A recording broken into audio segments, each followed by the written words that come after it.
Ohio, representing Team Popping the Boys, the headline god, Jeremy Lambert, and his co-host, speaking out of Atlanta, Georgia, representing more than one royal family, the king of indie viewing, Stephen Jensen.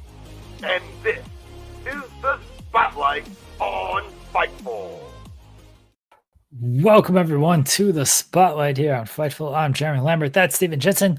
And shout out as always to Big Dick MLJ for the intro. It is Thursday, February 6th. We are about 10 hours from when we normally do this show. Usually it is 8:30 a.m. Eastern. Now it is 6:30 p.m.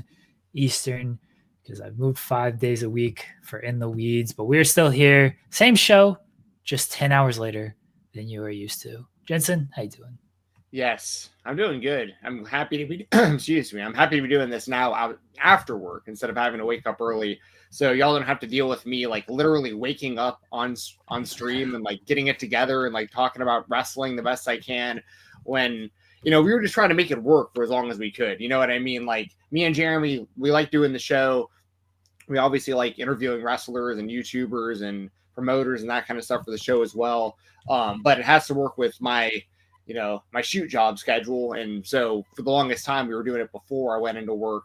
Now I'm really glad. This is the move that I've actually wanted for a while. So this is great for me. And I'm actually awake. I just worked the whole day, but like, I'm good to talk about wrestling now. And, I'm happy to do that. This will be the time for the show going forward. So 6:30 p.m. Eastern time. And also it opens us up because I don't have to clock in for the shoot job right after. We don't have the hard out like we used to. We're not going to make the show like, super long or anything like that, but, it gives us a little more breathing room, excuse me. And it also allows us to have more live guests on as well, because we don't have to rush people out of here. So for instance, today, the plan is to have our good buddy Jumpin' John Mosley, AKA Mose, who y'all know as a promoter and a commentator, ring announcer, a jack of all trades, a king of all trades in the world of indie wrestling. He's been on the show many times before. He will be joining us live in about an hour at 7:30 Eastern, and we'll probably talk, quite a bit about Southeast indie scene. We'll probably talk like TWE and action wrestling and that kind of stuff. So, looking forward to, same show like Jeremy said, but with a little more breathing room, a little more options for us when it comes to kind of the live experience for you guys. And as always, if you have something you want to add to the show, we love reading your comments, so please keep those coming so we can know where you're at during this discussion, especially because I'm going to basically be booking the WrestleMania card today on the show. So I want to know y'all's thoughts as we do this as well. So very interactive show. And if you want to guarantee that your stuff gets put up on the screen and all that good stuff, super chats are much appreciated, but not necessary to be a part of the conversation. We appreciate the super chats. Get your question, comment, statement right on air. But yes, we like to interact with everybody in the chat. What does help us out along with the super chats is if you leave a thumbs up on the video, subliminal messaging here, maybe. I don't know if it's going to. Leave a thumbs up on there it is. Leave a thumbs up on the video and subscribe to the channel as well. Subscribe to the channel. We have a new show every single day for everybody, a new video every single day for everybody. So you can, whatever, if you're here on the channel, every day there's something new, whether it's a live show, a recorded interview, or something else. There's a new show every day on this channel. All right, so let's jump into things. Anything else? You want to make a Super Bowl prediction, or you think we'll talk Super Bowl with Mose? Actually, let's save that for Mose. We'll talk some NFL with him. All right. We'll jump. You've now warned me that you're about to book the WrestleMania card, so I'm very curious as to what you have. So I need to finish the story. In the WWE, the story never finishes. Jey Uso and Charlotte Flair are your Royal Rumble winners. One was pretty predictable, I think. A lot of people thought Charlotte was going to win. I had her in the predictions. The other one, not quite as predictable. Jey Uso, when it came down to him and John Cena, everyone, I'm sure, thought, oh, well, John Cena is about to win this thing. And then no, Jey Uso was the winner. Yeah. What do you think happens moving forward, Jensen? So first off, I want to say that I thoroughly enjoyed the Royal Rumble PLE. I like the show from top to bottom. I love the pay-per-view formats. I see people complain sometimes about like the runtime, like how long they are. But I was so used to, especially being a fan of the UFC, their events from the prelims to the main event, those are like 6-hour long shows. So like, I didn't feel like the Royal Rumble was like overly long or anything like that. I felt like it didn't really drag out. I enjoyed watching it, and I like that they give time to the Rumble matches, because we only get the Royal Rumble, well, technically twice a year because of the 2 Rumble matches, and maybe an additional time throughout the year if they do another one in like Saudi Arabia or something. But y'all know what I mean. The Royal Rumble is a special event. I'm glad that we have long Royal Rumble matches. And yeah, on the women's side, I was happy to see Charlotte win, because I think everyone was expecting her versus Tiffany Stratton at WrestleMania, and it makes sense to have it play out the way that it did. And then on the men's side, I actually love that they went with Jey Uso. I was there live on Monday, not this past Monday, but the previous Monday. I was at Raw in Atlanta, and I mean, I know it's obvious, but being there live, it's just it's a different experience. I saw this at Bad Blood as well. When Jey Uso was in Atlanta, and maybe even a previous time before that. The last few times I've seen him, he's been super over with the crowd. The heat keeps getting stronger. I get why the WWE is going with him. And I know that there's people who are like, his match with Jimmy last year, WrestleMania, wasn't good, or like he's not that great in the ring, or this or that.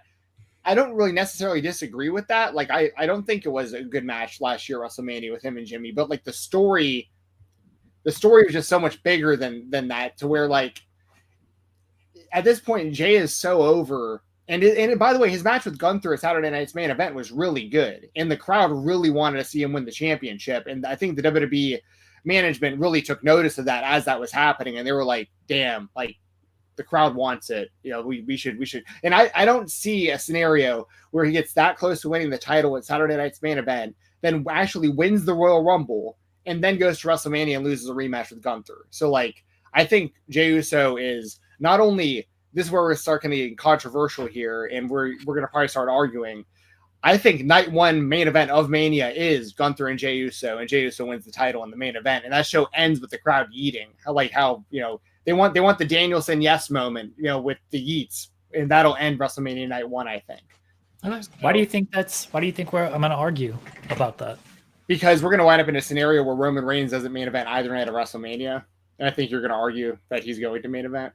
You would be incorrect if you think that is my argument. I don't think Roman Reigns, if he's not wrestling for a title, will be in the main event. Now, if they manage to get a title into this program with CM Punk, Seth Rollins, and himself, then yeah, that's going to be a main event.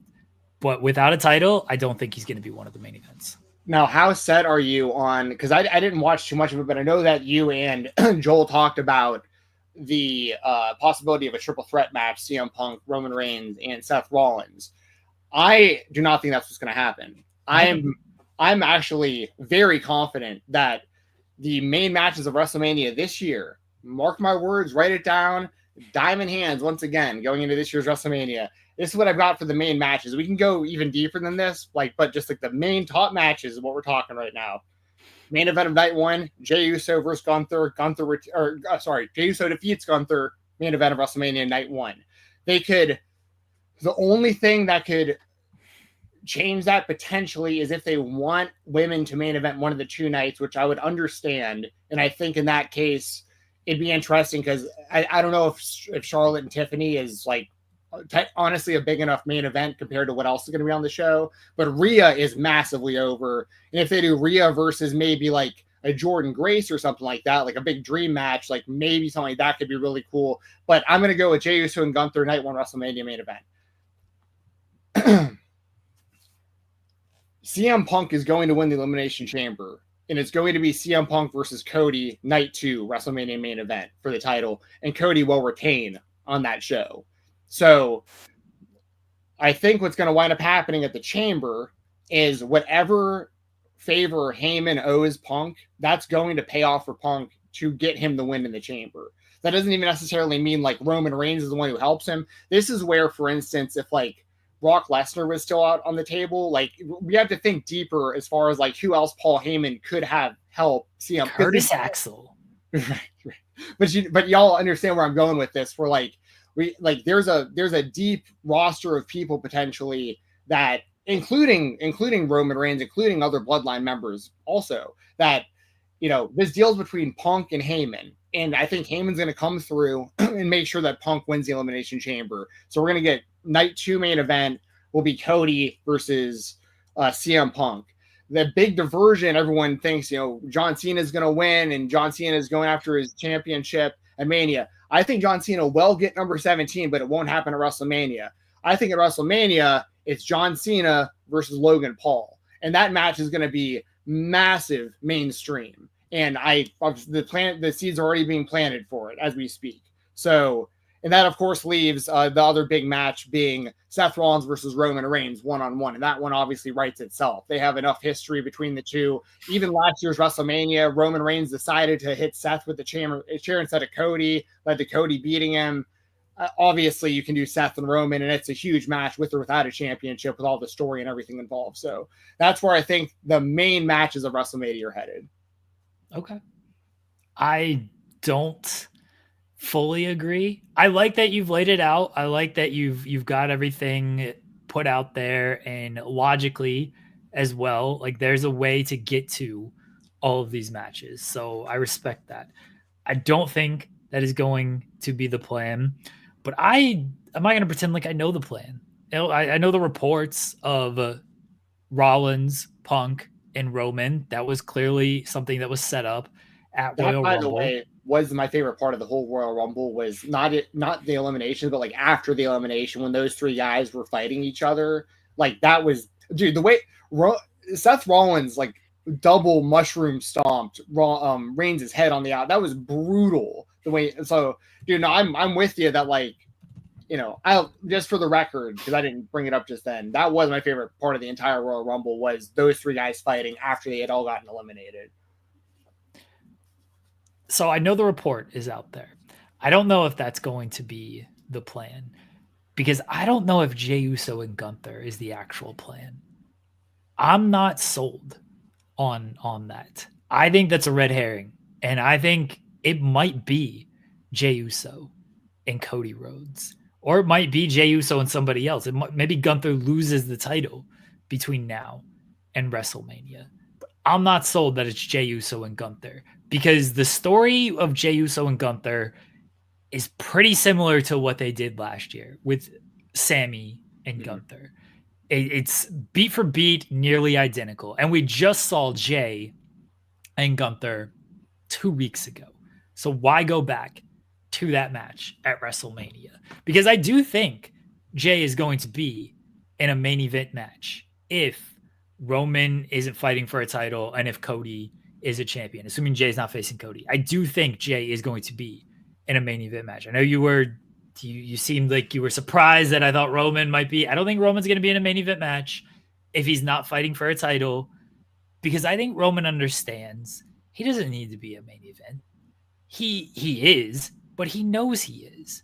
And also, who better than Jey? Like, he's going to want anyone else. Like, Jey's his guy. Yeah. Exactly. If he's going to take a step back and allow anybody else to be a main event over him, Jey would be a pretty good candidate, an actual family member over there. So I don't necessarily think Roman is going to be a main event match if he's not wrestling for a title. Obviously, if he's wrestling for a title, he's in the main event.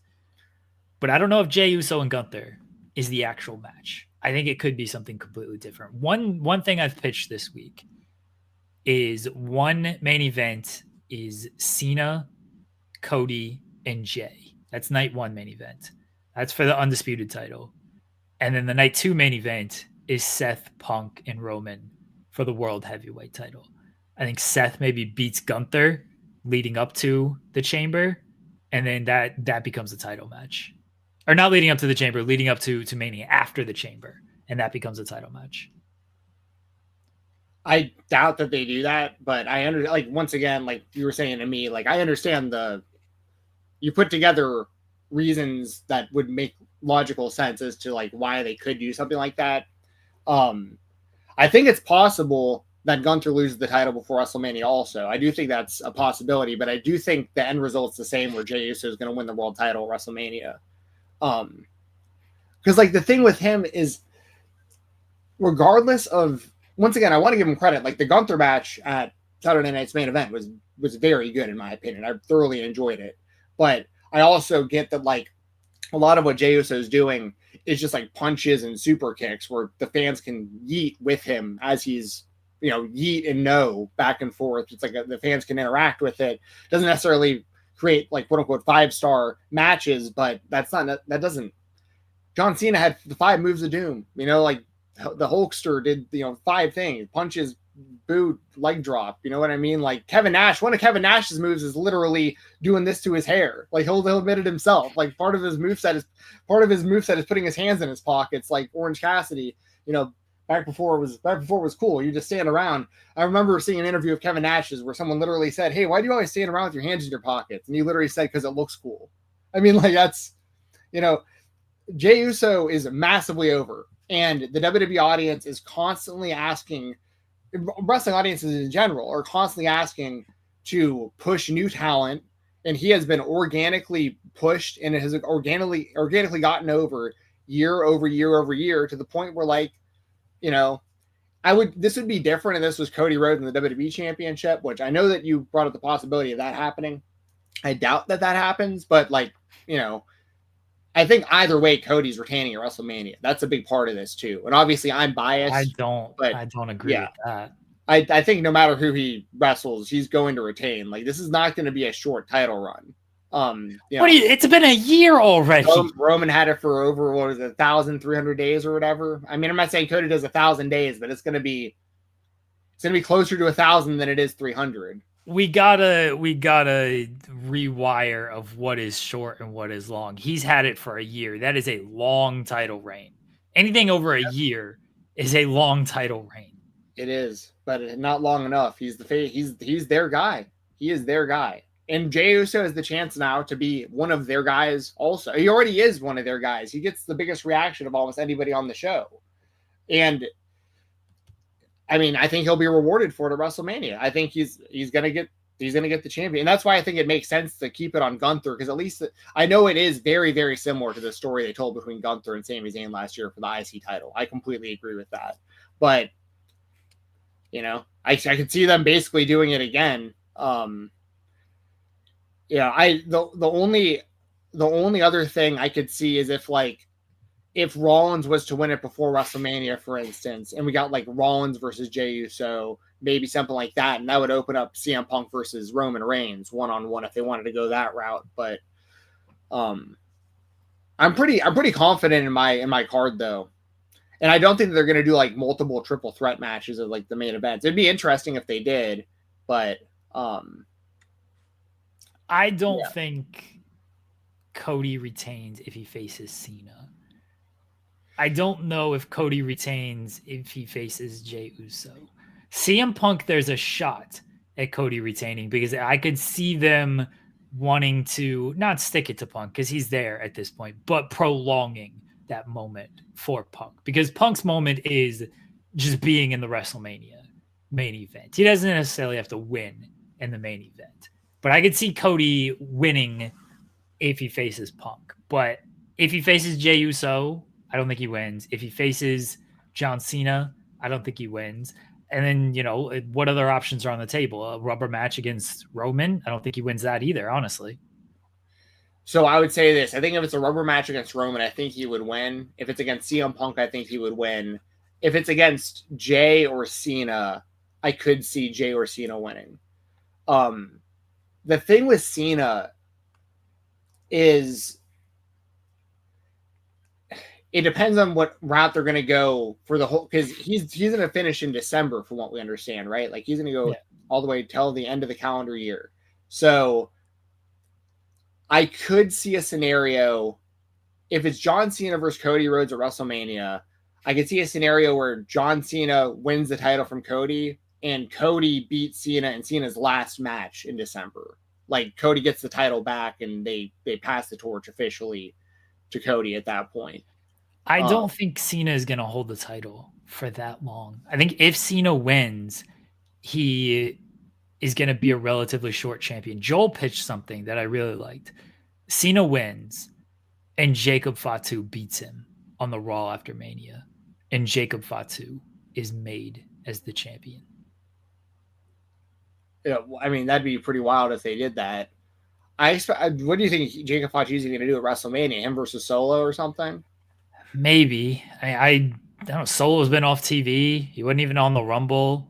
Maybe Jacob's got to beat Braun because they continued that with Braun eliminating him in the Rumble. He's got to like actually beat him, not just lose by DQ and then destroy him after the match. So maybe he goes against Solo at WrestleMania. But I don't know if they want to break that up quite yet. I think they feel there might be a little bit more to that group. And then if Hikuleo was coming in, you add another name to the to the bloodline, not the OG bloodline, but the new bloodline. And I think they might still run more with Solo as sort of the leader until Jacob is ready to kind of ascend as a solo guy.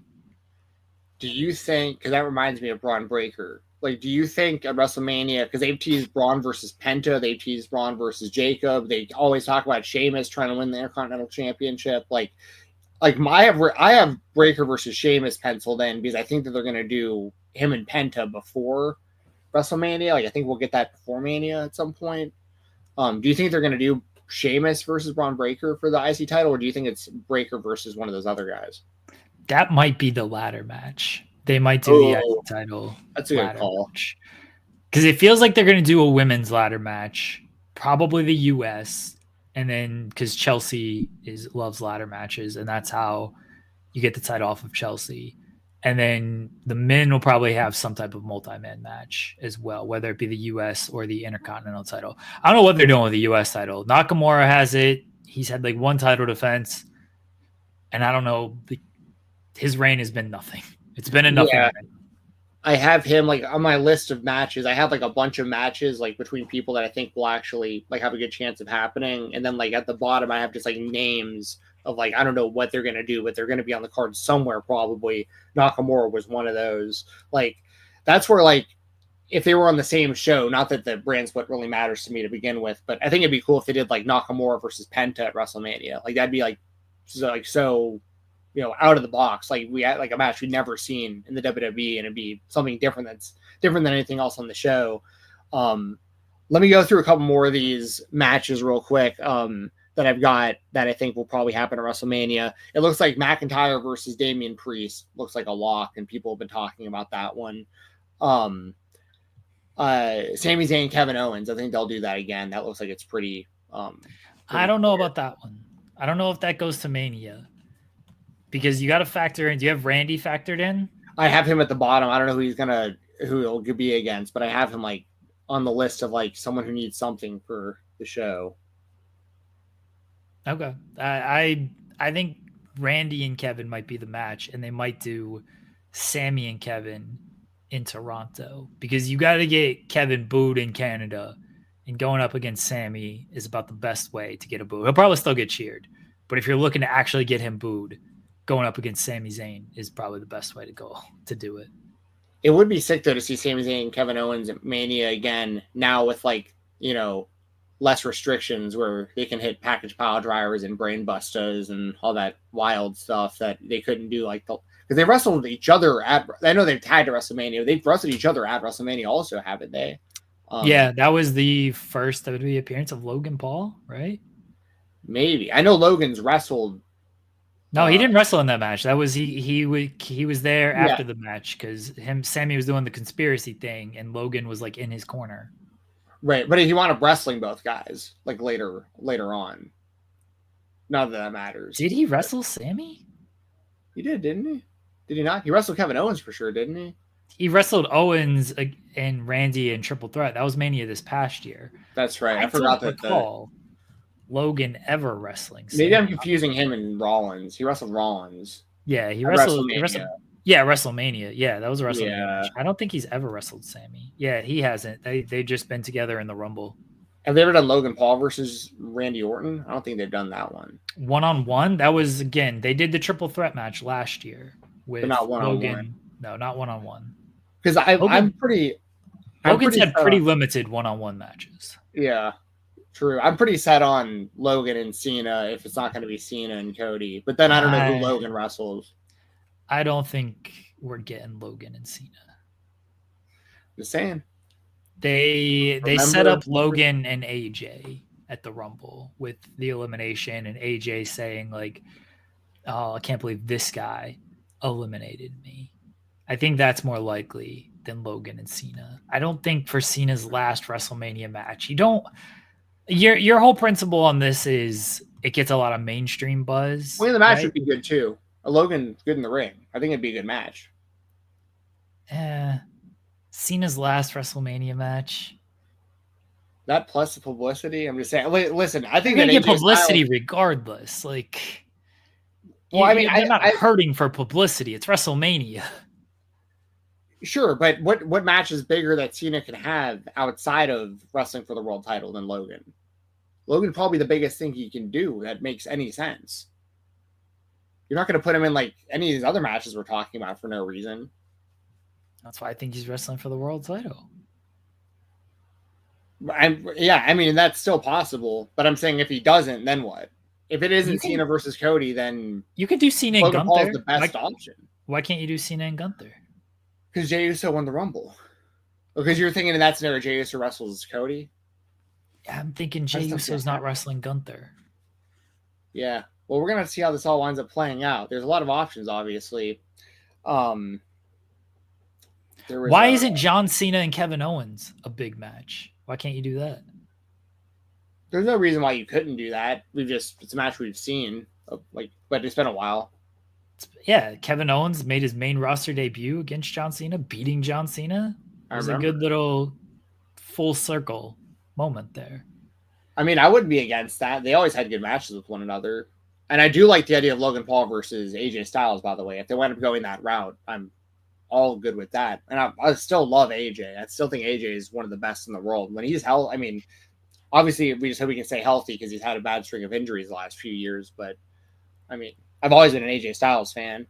So these are all good options. As far as other people that I don't have stuff for that I think will be on the card, we talked about Orton. Alexa Bliss, obviously she got a massive pop at the Royal Rumble. She'll be doing something.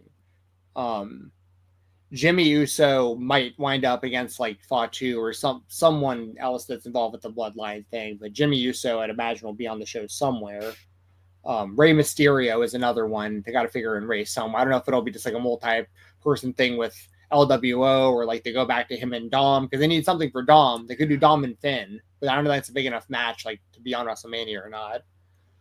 LA Knight. Don't know what the hell they're about to do with that guy. Should do LA Knight versus Drew McIntyre. I don't know if they want to do Rey versus Penta because I don't know if they want to tie them together like that. Yeah, I thought about that also. Yeah, but maybe it's a passing of the torch type thing for Penta. I wouldn't hate that idea. I mean, that makes the most sense, honestly, of anything that Penta could do if they want to kind of, in Always Sunny terms, if they want to Thunder Sun him and make him the new, and I know that the whole thing is like we got to find the new Rey Mysterio. Rey Fénix is way more similar to Rey Mysterio than Penta is, by the way. Penta is a totally different. I like that he wants to be the first Penta and not like the new Rey Mysterio because Penta is a totally different.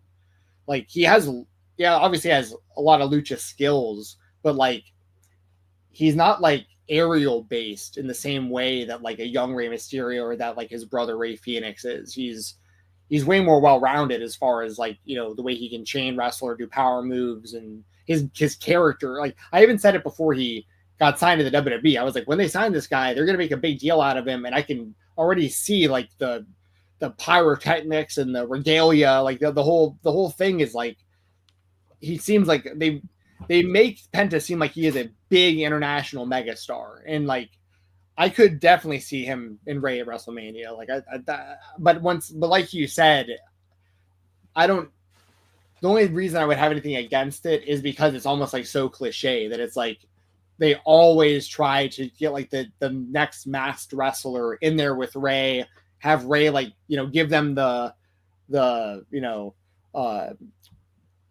rub or whatever, but Penta doesn't really necessarily need that at the moment. Like he's already very, like he's out the gates hot already. Like I'm not saying that match against Rey Mysterio would necessarily be bad, obviously, but like you could have Penta in there with a lot of different people, and he'd have a good WrestleMania match, I think.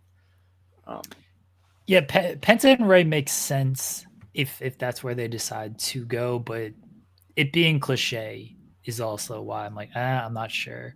I used to do Penta and Dom. Like Dom, that's fine. Jealous that Penta has come in and taken all the fanfare. And who likes I like big that. shots? Said the same thing, but I like Penta that. and Dom. It feels like you got to give something. Dom is just perennial WrestleMania loser, which is fine. That's his spot. Dude always gets a reaction though. Yeah. So you should continue to use him as he continues to get these reactions, and him just losing to Penta is a nice spot, I think, for Dom. Yeah, I actually like that a lot. I think that's what they should do is Penta and Dom. Who do you think Rhea Ripley defends against if she's still the champion? I was thinking dream match maybe against Jordan Grace if they could give her like a big enough push right out the gate. But if not Jordan, like who do you think? Because I don't think they go back to Liv. I think they're going to do Liv and Raquel going for the women's tag titles. The talk was Rhea and Bianca. That was, I think, Fightful Select reported that was kind of what they were maybe leaning towards. I think it's a fresh matchup because we really haven't seen it, especially not this iteration of it. I would like to see Bianca kind of play up a heel character if that's the case, because I think she has a lot of life as a heel character, where right now she's just been in the tag team stuff with Jade all of last year and now with Naomi. So I think you could freshen her up a little bit with a heel turn. I don't know if she wants to do that because she loves being a role model for the kids. Completely understand that. But I think as a heel, there's a lot of life to it. She's still women's tag champs with Trinity, right? Yeah. Because I was thinking maybe they would do like Liv and Raquel versus Bianca and Trinity for the tag championships, maybe. Because there's also the tag titles. Like I was thinking War Raiders versus New Day. Like maybe. They'll probably do another multi-man thing with the tag team titles, because they're going to try to get plenty of people on this show, as they always do. They try to get as many people as possible on the show. New Day winning the tag titles would be very good, and probably a direction they should go in at some point, either at WrestleMania or before WrestleMania. Yeah, I wonder if Omos will be back anytime soon. Also, that just I know he was like back. Looking around. Yeah, he's in the U.S., but he wasn't on the Rumble, obviously. But like he showed some improvement at Noah, and I've always liked Omos. Like I know people like to rag on the guy, but like I can't stress it enough. Especially like me and you grew up in the '90s and stuff. We saw these athletes like Sean Bradley and stuff. We were growing up that were like really tall, really athletically like. Someone like Great Khali, good example. Like people who look really physically impressive, but like the coordination isn't totally there, or like they just don't quite get it, or they're really injury prone because of their size. But like Omos he's more athletic than like what I think the WWE audience has seen. Like I've seen some training stuff of his where I'm like, this guy's better than we think he is. And I've always said that about Big Bill as well, for what it's worth. Like those two guys. So like I really want to see Omos back soon. I think that'd be really cool to see him actually get a push. But he also needs to be kind of used as like an attraction too. Like I feel like he can't be on the show every single week, and you can't beat him often because you don't want to get into a spot where like, when Big Show was losing to like cruiserweight size guys at certain points in his career, because people were just like, you got so used to seeing the Big Show lose, it just didn't matter. Anyways, that's pretty much all I've got for the WrestleMania card, though. Outside of, once again, the men's tag titles, which we're assuming will probably be like some multi-person matches. Don't think there's anyone else. And if there's anyone else in the chat that y'all can think of, people asking about Jade Cargill. I don't know if she's going to be back before WrestleMania. She hasn't been on the show. But I love Jade. I hope to see her back. Her and Bianca would make sense. Yeah, she's supposed to be back. That's the report. And we'll see. we'll see who attacked her, because we still do not know who attacked Jade Cargill. Yeah. Follow that up. Ryan Adams leaves a super chat, says Cena wins Money in the Bank, cashes in, put the RVD way, doing it at SummerSlam. Cody and Cena. Cena wins, hold it until December. Loses his final match, a special branded PLE like Rock had, Rock Bottom. Call it the You Can't See Me. WWE You Can't See Me. Yeah. WWE hustle, loyalty, respect. I mean, yeah, I could see something like that. I do think we're going to wind up in a situation where not even necessarily like, I mean, they could do the route of like, the next match that I lose is my final match. But I feel like we've seen that quite a few times. I feel like it's going to be like, no matter what, December is going to be the cutoff, whether he's the champion or not. Like, he's either going to vacate or he's going to lose on his way out. And he's going to want to lose on his way out, by the way. He's literally saying in these interviews, or like after the Royal Rumble, during the post-fight presser, he was like, I want to win number 17 so that I can one day shake the hand of whoever wins number 18. And it's like, this guy is obviously going to want to lose his final match. And that's why I'm so set on that being Cody. Whether, however it winds up taking us to get there, I think that's going to be Cena's last match, is going to be Cody winning the title either back from John Cena or however Cena winds up getting it from whoever. Your scenario of earlier of Cena beating Cody at WrestleMania, I think is very likely if they wind up going that route. Like, I think it's very, very possible. Cyclops better than Wolverine says Penta versus El Dandy is obviously the match to make. Who has El Dandy ever beat? I thought you might ask who El Dandy was, and I was like, dude, WCW. No, I don't doubt El Dandy. Who am I to doubt El Dandy? Yeah, dude, Bret Hart doesn't even doubt El Dandy. Like, there's no way we're going to. What was the super chat? What did it say?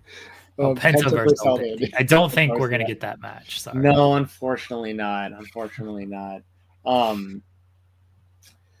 yeah, I'm trying to think if there's we should have Mo's in about 20 minutes. Was there anything else on the WWE side you wanted to talk about, or did you want to talk AEW before he gets on here, or what do you want to? What's Becky Lynch doing at WrestleMania? I thought about her versus Rhea potentially, but I don't know if she's going to be back by. I could see her being a big surprise, like Raw after WrestleMania on Netflix, because they're going to make a big deal out of that show. Obviously, maybe Becky returns there, but I don't think she's going to be on WrestleMania. I think if she was, she would have already shown up at the Rumble, I think.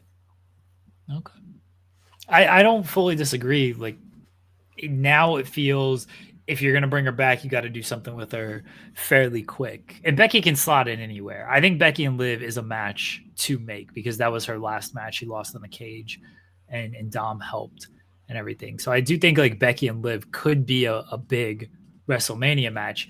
The problem with that match is it's a singles match without a title. And WWE ain't too keen on doing those matches at WrestleMania, especially when they already have titles. Now, if Liv wins the Women's Intercontinental title between now and WrestleMania, and that becomes a match for the Women's Intercontinental title, I don't think it's out of the realm of possibility that Becky and Liv for the Women's Intercontinental title happens at WrestleMania. That all makes sense. Yeah, we can go to AEW.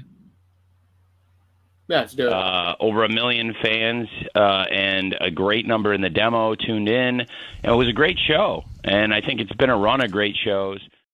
It was a great show last night, I thought. Anyway, Atlanta crowd was really good. Were you there? No. Oh, I don't know if you ended up going. No, I didn't wind up going.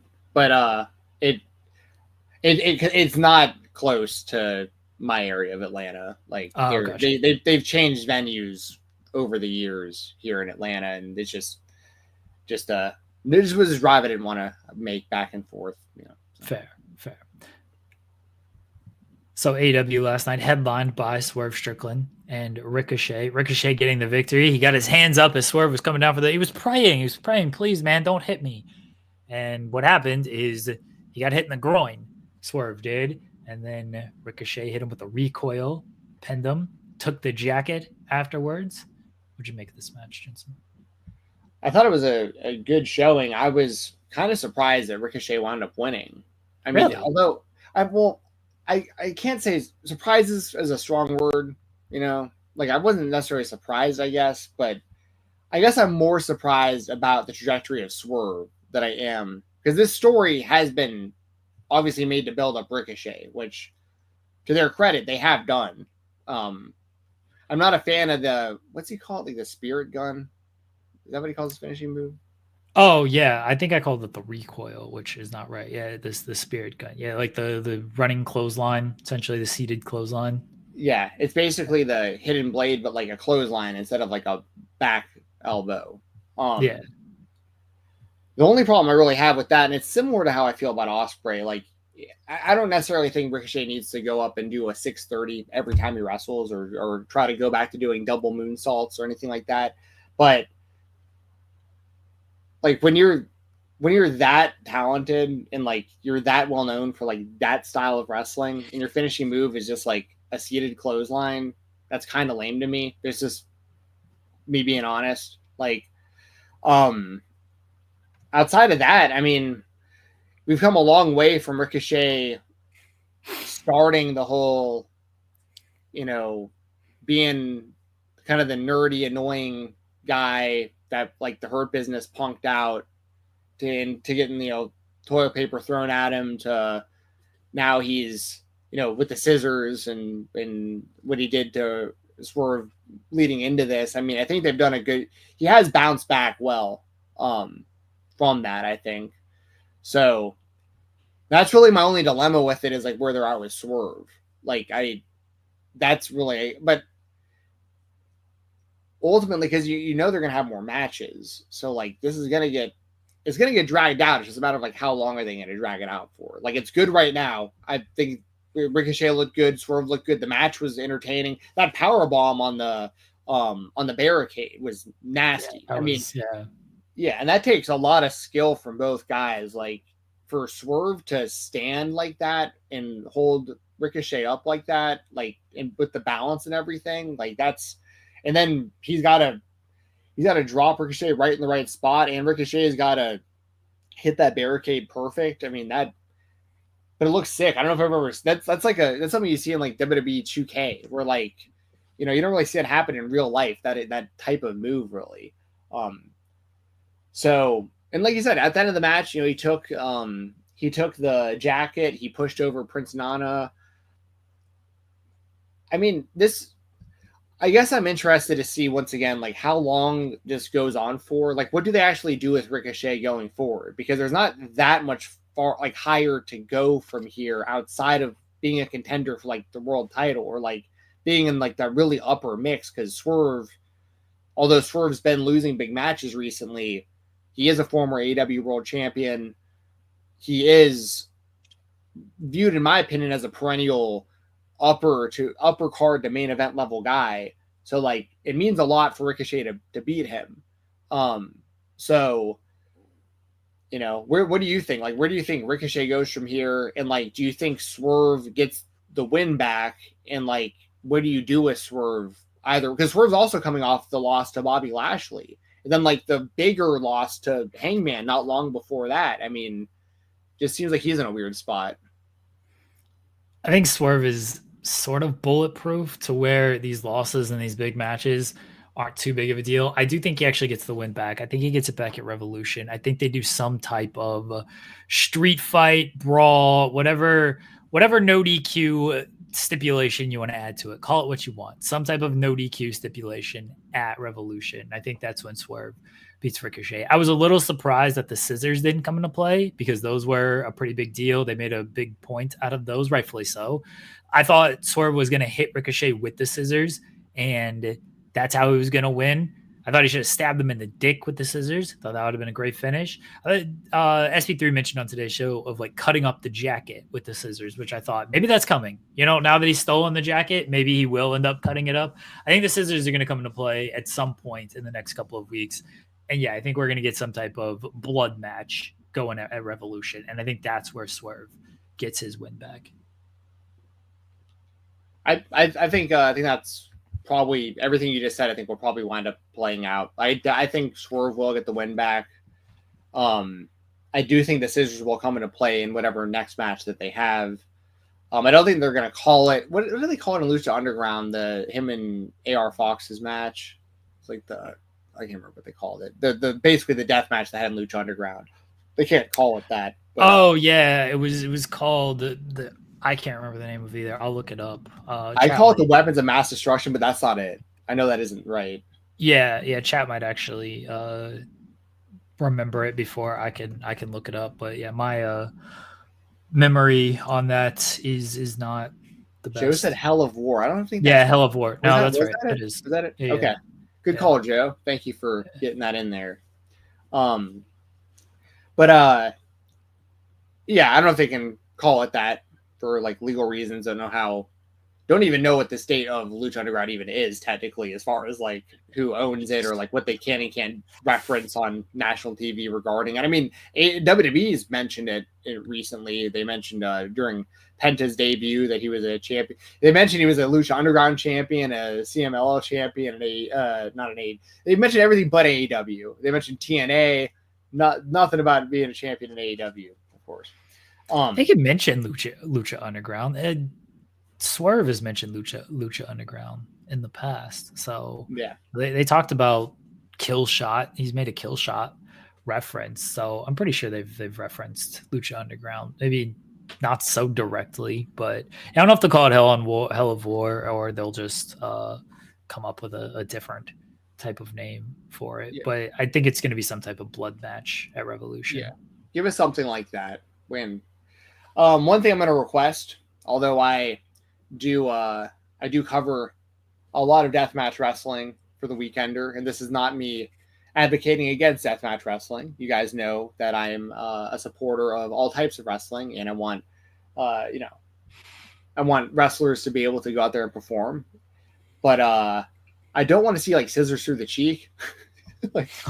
Yeah, but like, because I'm just thinking like, how are they going to up the syringe? You know what I mean? That's like that's where my mind goes, because I'm so conditioned with the death matches now, because they are constantly upping the bar. Like things that used to really freak me out before are like child's play now compared to like things they're doing now from like when I first started covering this stuff. So like it just makes me think, I'm like, well, what can they do to top the syringe? Well, they've got scissors involved. You know, like you know what spot they're gonna do, because I don't think you can do scissors through a cheek. It doesn't feel like there's a real way to do that. You know what I mean? Like, well, there's definitely a way to do it, but it's right. There's a way to do it if you want to legitimately pierce your cheek. Right. I don't think like a syringe is a thin little needle that you jab into. Like scissors is. Cut your little. I don't think. No, don't do that. I'll never put you again if they do that. I think a spot you could see is scissors through the boot, because then it looks like it's foot, but obviously you pull your foot back and it just goes through the boot, and no one's really the wiser because you don't show your feet. I know, much to the dismay of a lot of people, not a lot of feet showing in wrestling. So I think you can get away with like a scissor stabbing into the boot, and then but you don't actually, of course, hit the foot. Right. Okay. Well, we'll see what they wind up doing. I like the idea of someone not actually being stabbed for real. I do like that idea. So we need more stabbing and murder. It'd be great.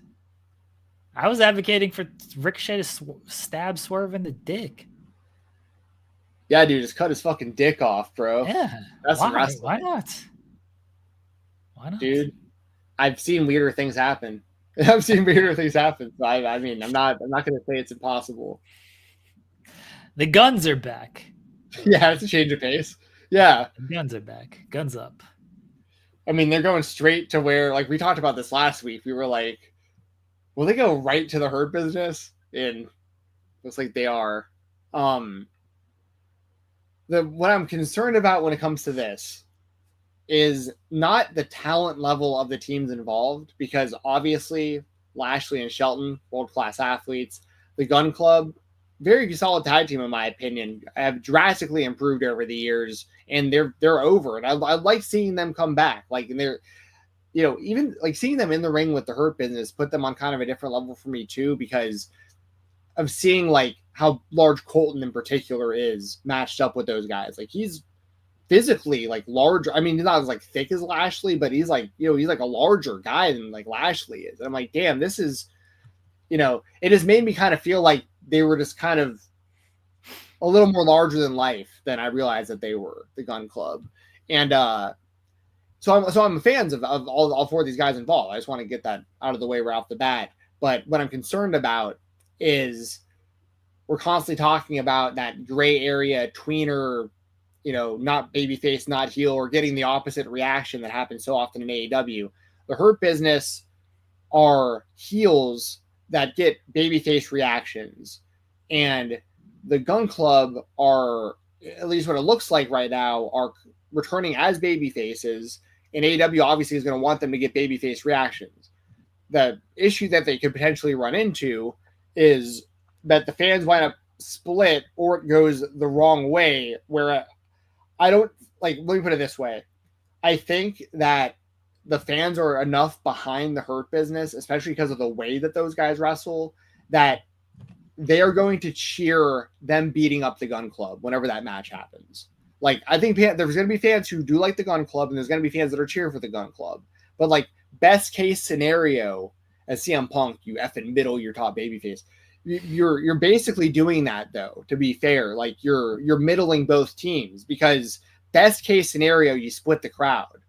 Because Hurt Business is going to get cheers, even though they don't want them to. They're going to get cheered. It's happening every single time they're out there. They're getting straight up babyface reactions. So you got to count on them getting another babyface reaction and hope that the Gun Club still keeps getting cheered through that. And I think the more likely scenario is they're going to keep cheering for the Hurt Syndicate, and the Gun Club's going to suffer because of it, because they're going to wind up getting booed as babyfaces, and then nobody wins in that scenario. Even if the Guns wind up winning the tag titles, it would come across strange, because they'd be probably getting booed during their celebration, which is not the effect you're going for at all. And by the way, I don't think they're going to win the titles this fast either, because the Hurt Business just won them. So, like, I just think it's, what I mean? Does that make sense? Everything I just said? I mean, the Hurt Business are the cool heels right now, and they're getting the "We Hurt People" chant, and they don't have strong baby. If they're trying to position them as a heel, they don't have strong enough baby faces. The Guns return as baby faces, but I think most people see the Hurt Syndicate as cooler heels than the Guns, and I don't know if they're going to fully cheer the Guns like that. And then the rest of the tag teams, they might feud with Buddy Matthews and Brody King. They're kind of baby faces, but they're not super strong baby faces. They just lost last night. Yeah, it's not so much about the wins and losses. I'm just talking about, like, the positioning of the characters that they are in. They're not, like, identifiable, relatable babyface characters, and they don't have strong heels to go up against. Now, they actually did last night, because I do think the Don Callis family are very good heels, and I do think Fletcher and Takeshita have become very good heels alongside the Don Callis family. So last night was almost the exception to the rule of there's not that many strong heel tag teams to position these baby faces against, because the Hurt Business are technically heels, but they're getting cheered. I mean, they got cheered when they beat up Private Party and they won the titles, and Private Party was actually supposed to be a semi-strong babyface. The problem is they didn't do a good job positioning them in as a proper babyface team. It was just, you won the titles and then you defended them against people we didn't really care about, and then you got beat up in 3 minutes by the Hurt Business or Hurt Syndicate. So not exactly the greatest babyface fire there. And I just don't know if and when Private Party comes back, if they go back after the titles, if the crowd is going to feel sympathy towards them like you would hope that they would. The Hurt Syndicate are just cool heels. Like, that's what they are. People like Bobby Lashley, people like MVP, people like Shelton Benjamin. They want to cheer these guys because they have so much charisma, and they just have that look at me cool factor that it's tough to put people up against them if you don't want those people booed, because they're gonna cheer for the Hurt Syndicate. Well, that's where it's on the AEW creative, whoever you want to blame for that, because it's the easiest fix of all time. Just have them wrestle heels. You literally don't have to change anything about the Hurt Syndicate at all. Literally nothing. Literally not. They can keep talking. But who's the heel family? Who's the heel group they can face? Takeshita and Fletcher. Once again, that's AEW. That's on it. They gotta build the heels. Anybody. You got a humongous roster of talent. Pick some people and start creating heels. That's not the Hurt business. Yeah, I mean, it's honestly baffling that they can't figure that out. But I'm not trying to become one of these like negative, like I know better than Tony Khan, I know better than this person, that person, because I'm not gonna claim that I do. But like some of this stuff is like so obvious that like it's really strange that they have half their roster is in this position, but like it's glaringly obvious when it comes to Lashley, or sorry, to the Hurt Syndicate, and it's once again the easiest fix of all time. This would be a different conversation if they had a small roster, but I mean they got people sitting at home for months at a time doing nothing. Put them on TV for a few weeks, get some heat on them, then feed them to the Hurt Syndicate and do something. Getting heat on them is sort of the issue, though, because they don't. Once again, that's not our job. Like that's literally professional wrestling. It's like you have good guys and bad guys. There's going to be some that are in that tweener position. Sometimes it works, but like in WWE right now, you have a bit of that right now. Like Punk's kind of in between. He leans more babyface, but he's kind of in between. Same with Rollins. McIntyre leans heel, but there's likable things about him. But AEW, like a lot of their talent is in this position, so it just doesn't. That's where my frustrations with their booking or whatever really comes into play. Is like, I also don't want to be one of those people that just complains about it and has no solution. But once again, it really isn't our job to create solutions. It's really our job to just like talk about what we're seeing, and I feel like we're all seeing the solutions though. But I'd rather try to give ideas and create solutions out of that than just being like, hey, go make some heels. Sure. Well, I mean, why are the House of Black baby faces outside of that Malachi left? They're good wrestlers. What's stopping them from being heels? No, I'm actually with you. Right. We're agreeing. I mean, that's like the whole thing is like there's two guys right there, Brody and Buddy, both have all the talent in the world, both have all the experience in the world. They got a great look. They've been over with the crowd. Brody King especially is very over with the AEW audience. And all you have to do is have them win for a little while on television against teams that people like, build some heat. And if you ultimately want to have them lose for the Hurt Syndicate, then have them lose for the Hurt Syndicate. At least the Hurt Syndicate is wrestling heels because they're going to get cheered either way. The problem with it is you say just beat team. And again, this is not your problem. This is an AEW problem. You say just have them beat teams that people like. Who are those teams? If they beat Top Flight, people are going to cheer for Brody King and Buddy Matthews because they don't care that much about Top Flight. If they beat Action Andretti and Leo Rush, they're going to cheer for the Hounds of Hell because they don't care that much about it is middling, but they've also downgraded and they've told you so many teams are just like losers that it's like, oh, okay, well, I'm just going to cheer for the cool wrestlers now. And Buddy Matthews and Brody King are cool wrestlers. Yeah. And I completely agree with everything you just said. Once again, I don't know. Once again, it's just it's strange that they're in that position because the roster is so humongous. They have a ton of tag teams, but you are right. Like there's not a whole lot of them that I think people are like super invested in as top babyface teams that people like they are in a spot, like you're saying, honestly, they are in a spot where like most of the time the cool heel is just going to get cheered over whoever they're beating up.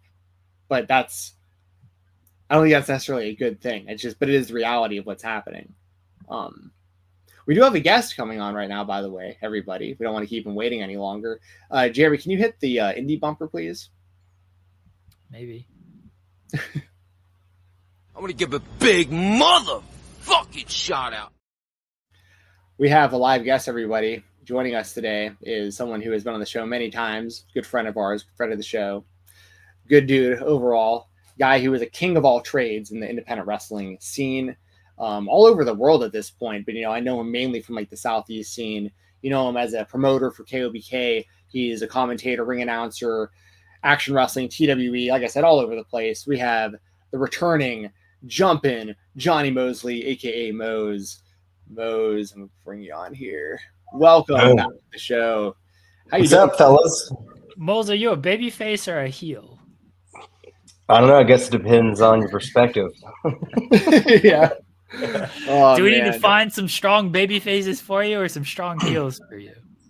I feel like after War Games, I have to add my name to the list of people that I love when fans are nice and tell me they like my commentary, but it was really sick being mean and like telling them that I don't care and to shut up. Dude, yeah. So a lot has happened since I can't remember the last time we had you on. But Yeah, no, I was trying to remember too, and yeah.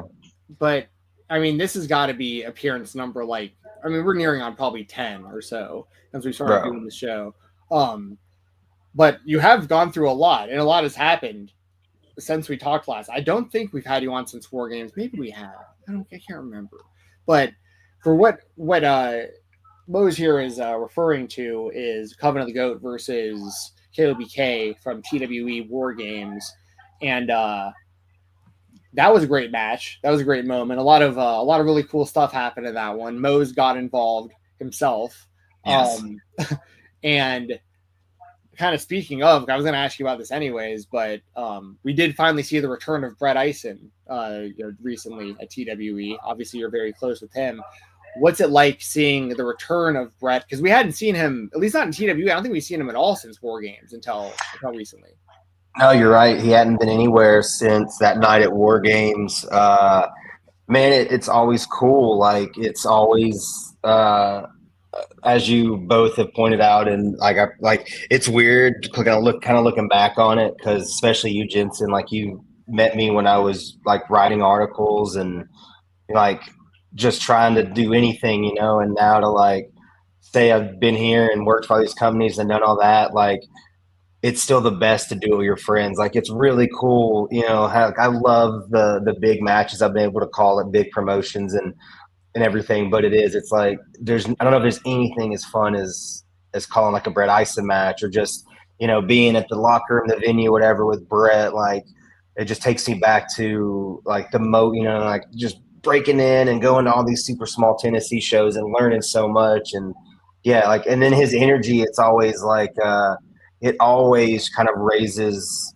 the morale, I think, of everybody. Because I mean, the Brett you get to know, he's so funny, and a lot of people that don't know, right? It's like this weird. It's really cool, but it's this weird kind of meeting right now at TWE. We have all these vets, of course, Tank and Jaden the vet now, and then like Sean Heater. But then like there's, because the Crash Course on Mondays, which for TWE, that's kind of like their, like the next wave, like young talent kind of show. There's like this new generation of people that don't really know Brett, and they're terrified of him. So like when he, cracks a joke or whatever, it's like, and seeing them like, oh, he's a person. It's like, yeah, you all are. Yeah. Oh yeah, man. I remember one time, this wasn't really Brett being funny. It was more him really like helping me out when there was one show I remember from the Basement East Sup Raps. I can't remember what event it was. And it wasn't out of the ordinary for me to be, just really, really drunk at those shows. Like, I'm not even gonna lie. I drank a lot at those things. And I remember one show where I was very drunk and I was waiting on my Uber, and I felt like a shoulder on my hand, and I turned around and it was Brett. And I was like, Brett, what's up, man? And he was like, you're probably going to need this. And he handed me my ID that he found on the ground. And I was like, dude, you just saved my life. Like, I would have never, ever found this. And like, I always just remember, like, because he could have easily just been like, fuck this drunk asshole. I'm not gonna go out of my way to find him to give him this. You know what I mean? But Yeah. And I know if Brett doesn't like you, like, he doesn't like you. So It's true. So anyway, I've always appreciated that, and I obviously have a really soft spot for obviously for Brett, but that whole era of Southern Underground Pro we talk about so often on here, like sure. that was, we were all robbed so badly because of the pandemic of what would have been AC Mack having both the action and Bone Storm championships and the redemption story that we never got of Brett, you know, potentially like coming back and winning those things back. Like there was, but for me as a fan, one of my favorite things, honestly, in my whole history of fandom is just that Bone Storm championship run of Brett Ison, just because of how much that meant to the promotion and like the whole scene at the time out of the Basement East. Yeah, I was just talking to Righteous Jesse about this last weekend during the Rumble. Me and Heater swung over to Danger Zone Video and kicked it, and we talked about movies and what are we watching, and I think I'm gonna take a little credit to, like, man, I probably shouldn't, because Jesse's not gonna do it unless he wants to do it, but we were talking about great shows and he just started Breaking Bad, and I was definitely like, you gotta give it a shot, man, because he finally, he Sopranos, he just watched The Wire, I think last year maybe for the first time. So he's on this run now of like, what do I do next? And I'm like, you gotta do Breaking Bad, because Better Call Saul might be better than Breaking Bad.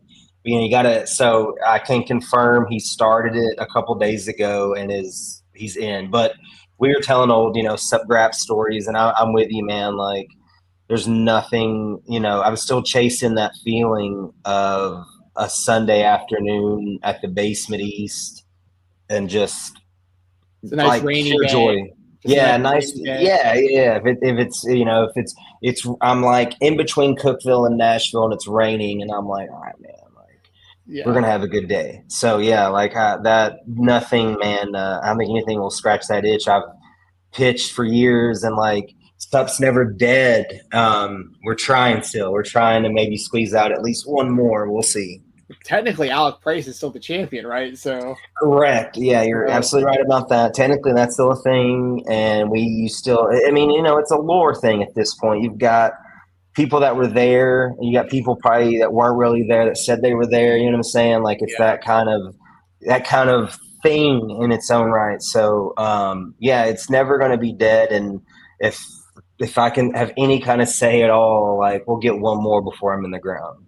One more before I want Jeremy. Obviously, I don't want you to have to just sit there while me and Mose glaze over our love of Subgraphs. Over Subgraphs, dude. Remember when? Yeah, dude. There was one you mentioned, Righteous Jesse, who people may not know for whatever reason, but real name Jesse Butler. He was one of the guys who founded Subgraphs. He's really well known as like a ring announcer, like one of the most energy. I mean, I don't even know how you categorize it. He screams like he screams. Yeah, he's like a hardcore singer ring announcing is like, and just pure like violent energy. Yes, great for these types of events for sure, and also is a wrestler himself who occasionally. He's retired many times. I don't know if we've really seen his last match or not ever, but like, I know he's got shout out Danger Zone Video, give him a free plug. Yeah, man. Him and Brittany, they run an old school VHS shop in the Nashville area. And great selection. I was just in there. Great selection of VHS, Blu-ray, 4K. He may have sold it. He had one like 90s VHS porn that he had like he got 5 for like a really good, like at a yard sucks. That's literally part of his job now, right? He just travels around and picks, and I guess he found, these like 5 90s porno tapes, like, and it was like, it's like 20 something bucks for 5, and he's already, he's got one left. He's already made his money back. So literally, you never know what you're going to find walking in Danger Zone Video. Dude, I remember he had that match with Brett at the Basement East. Yes. Where, crazy match, crazy show. At one point, Brett. Well, I remember they incorporated the fork towards the end. Yeah. But during the match, Brett stapled some dollar bills into Jesse's forehead, and weeks later, maybe months later, I was listening to the Kick Out at 2 podcast, which I still think was like the best indie wrestling podcast ever. Shout out Wiltman and Great shout Jesse out for that. That was a great show. And I remember Jesse saying on his podcast, he was like, he said something about like he never got the dollar bills back. And I had this like weird epiphany. I was like, I'm gonna check my wallet because like once again I get very drunk at these shows. I don't remember everything, but I remember that happening. I remember him getting the staples.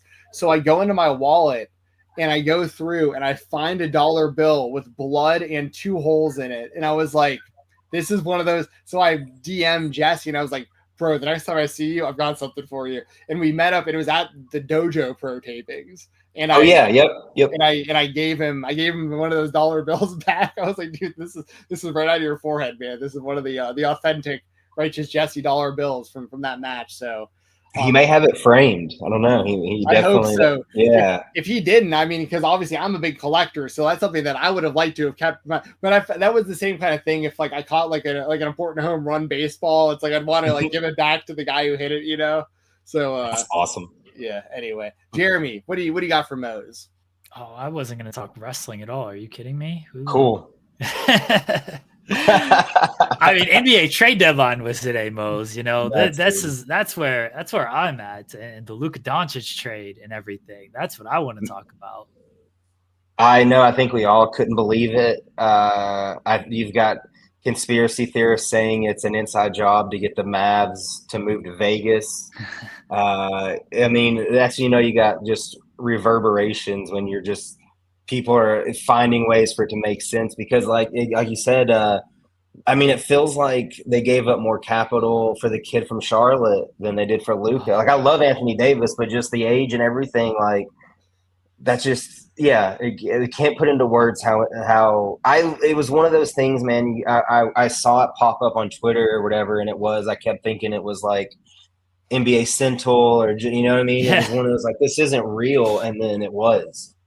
Oh, it was after Rumble. It was like 12:15 on Saturday night, and I just refreshed my timeline, and I saw it was Shams that tweeted it, and it's like, is that really Shams? Did Shams get hacked? What is happening here? I love the reaction. I was at the bar with Hardway Heater, who doesn't care at all about sports, doesn't care. And when I realized it was real, my wife Haley and Adam Priest at the exact same time messaged me that it happened. So I'm kind of freaking out, and Heater's like, explain this to me. And I go, do you know who Luka is? And he immediately goes, yeah, he looks like Bradley. Oh my God, Bradley, BP4. Yeah. So Heater knew of Luka as BP, you know, so he goes, so they traded BP4 to the Lakers. Oh, he does, bro. He absolutely does. I mean, he would go to he would go out and with just the Luka jersey on at like clubs and stuff, like just out drinking, and it was hilarious to see people's reactions. Just drinking, just to see him like double fisting natty lights, and everyone thinks they're meeting Luka. Dude, you can like with not a couple beers, he looks like Luka. So by the time you have a couple Miller Lights, you're kind of like, I don't think he'd wear his own jersey here, but like, maybe he would. Too funny. Oh my God. Yeah, I couldn't. I mean, again, my whole life as a basketball fan, I don't know. It still doesn't make sense, but as a LeBron absolute stan, maybe if we squeeze out one more ring for him, maybe we can get one more. I don't know I don't know about a bench. There's not much of a bench in LA right now, and I don't know who's playing defense. I don't know who's playing defense. Yeah, like they may score if they're scoring 140 a game. They better not be giving up 150 a game. Like, yeah, that might be the only issue. But in bed, I was about to turn in for the night, and I just was audibly like, "Holy shit!" And my wife was like, "What's wrong? What happened?" And I'm like, "Luka Doncic just got traded to the Lakers for Anthony Davis," and she's like half asleep, and she's like, I know those words, but I don't understand what you're saying now. And then I called my friend who lives in a different country, and it's like 3 a.m. for him. And I woke him up. I was like, dude, I don't care. Like, this is wake you up worthy news right here. And so we talked for like 2 hours about this, but it was absolutely still can't believe it.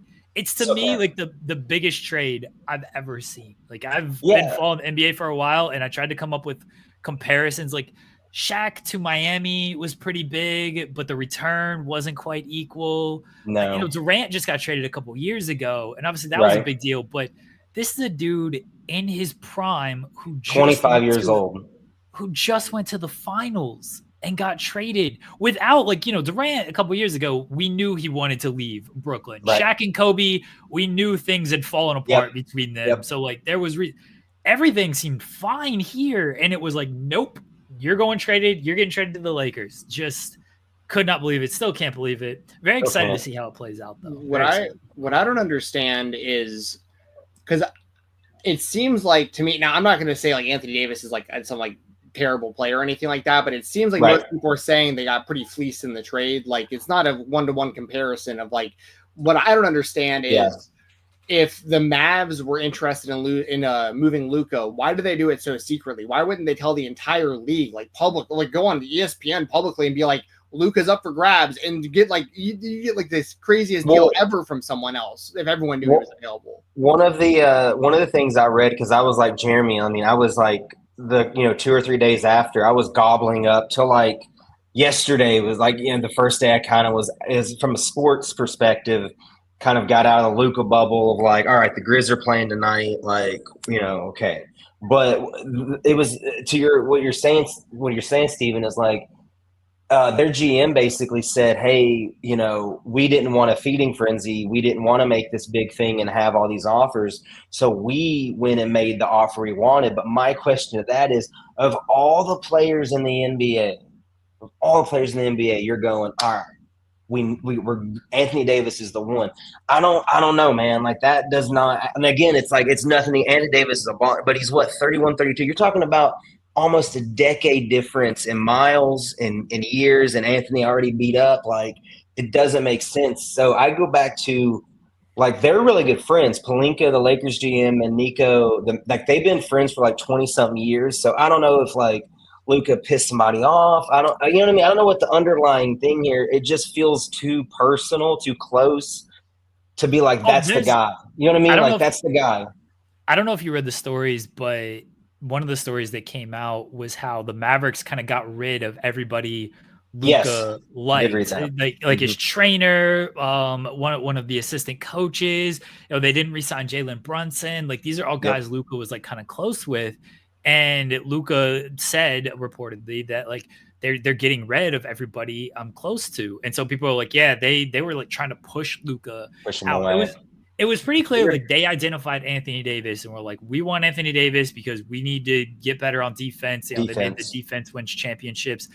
And I'm just like, okay, sure. But you're looking at, you got to win a title in the next 2 years, 3. Yeah, dude, maybe 3, but even then you're not going to find, like, you're crazy to think you're going to find a better player than Luka, like in any scenario. Like you had the generational player. Like you're not going to draft someone. You're not going to get that lucky to draft another Luka. Right? They got lucky just getting him in the draft because the Hawks and the Kings were so stupid. So they got lucky just to get him in the draft as it was, and then they threw that away for some reason. Which that even makes the trade crazy. You're saying, because I thought this is like, it's funny we're saying this. I was kind of joking around last night saying this, like, I don't know if there's a player I would trade in that, you know what I'm saying? That straight up of a deal. Cause it wasn't like hella picks. It was, you know, they didn't give up Connect. They got to give him up. And that, so like, it was just basically a straight up deal in a certain sense.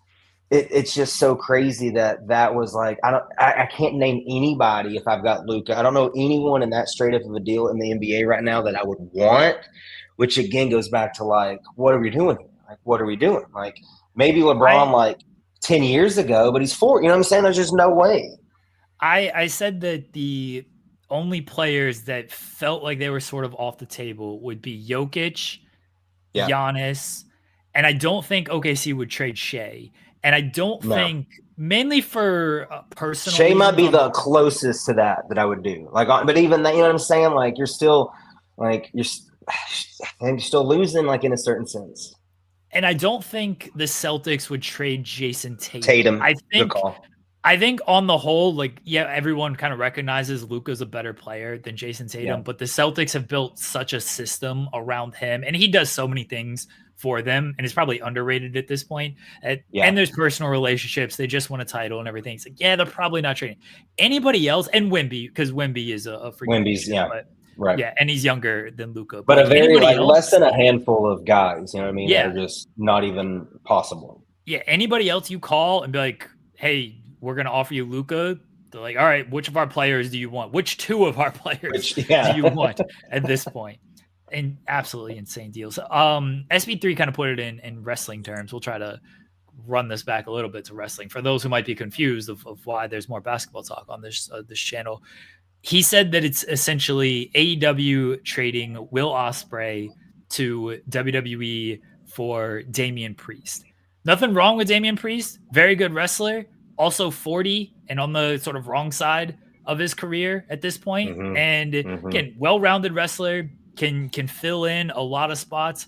Will Ospreay is kind of that generational guy who is can also fill in every single spot. Much younger, can give you the matches you want, has really developed as a weekly television character as well. I thought that was a pretty good analogy of what a trade might be if you want to put it in wrestling terms. Yeah, that's not bad. That's really not bad. It would be so hard, so nitpicky, but that's that's not bad. It's much harder to quantify in wrestling compared to NBA, where there's more accolades. But that's it is, man. It is. It's like because I forgot how young Luka was, bro. Like I thought he was. I still didn't think he was 30. You know what I mean? I was like, bro, he's dead ass mid-20s. God, I don't know, man.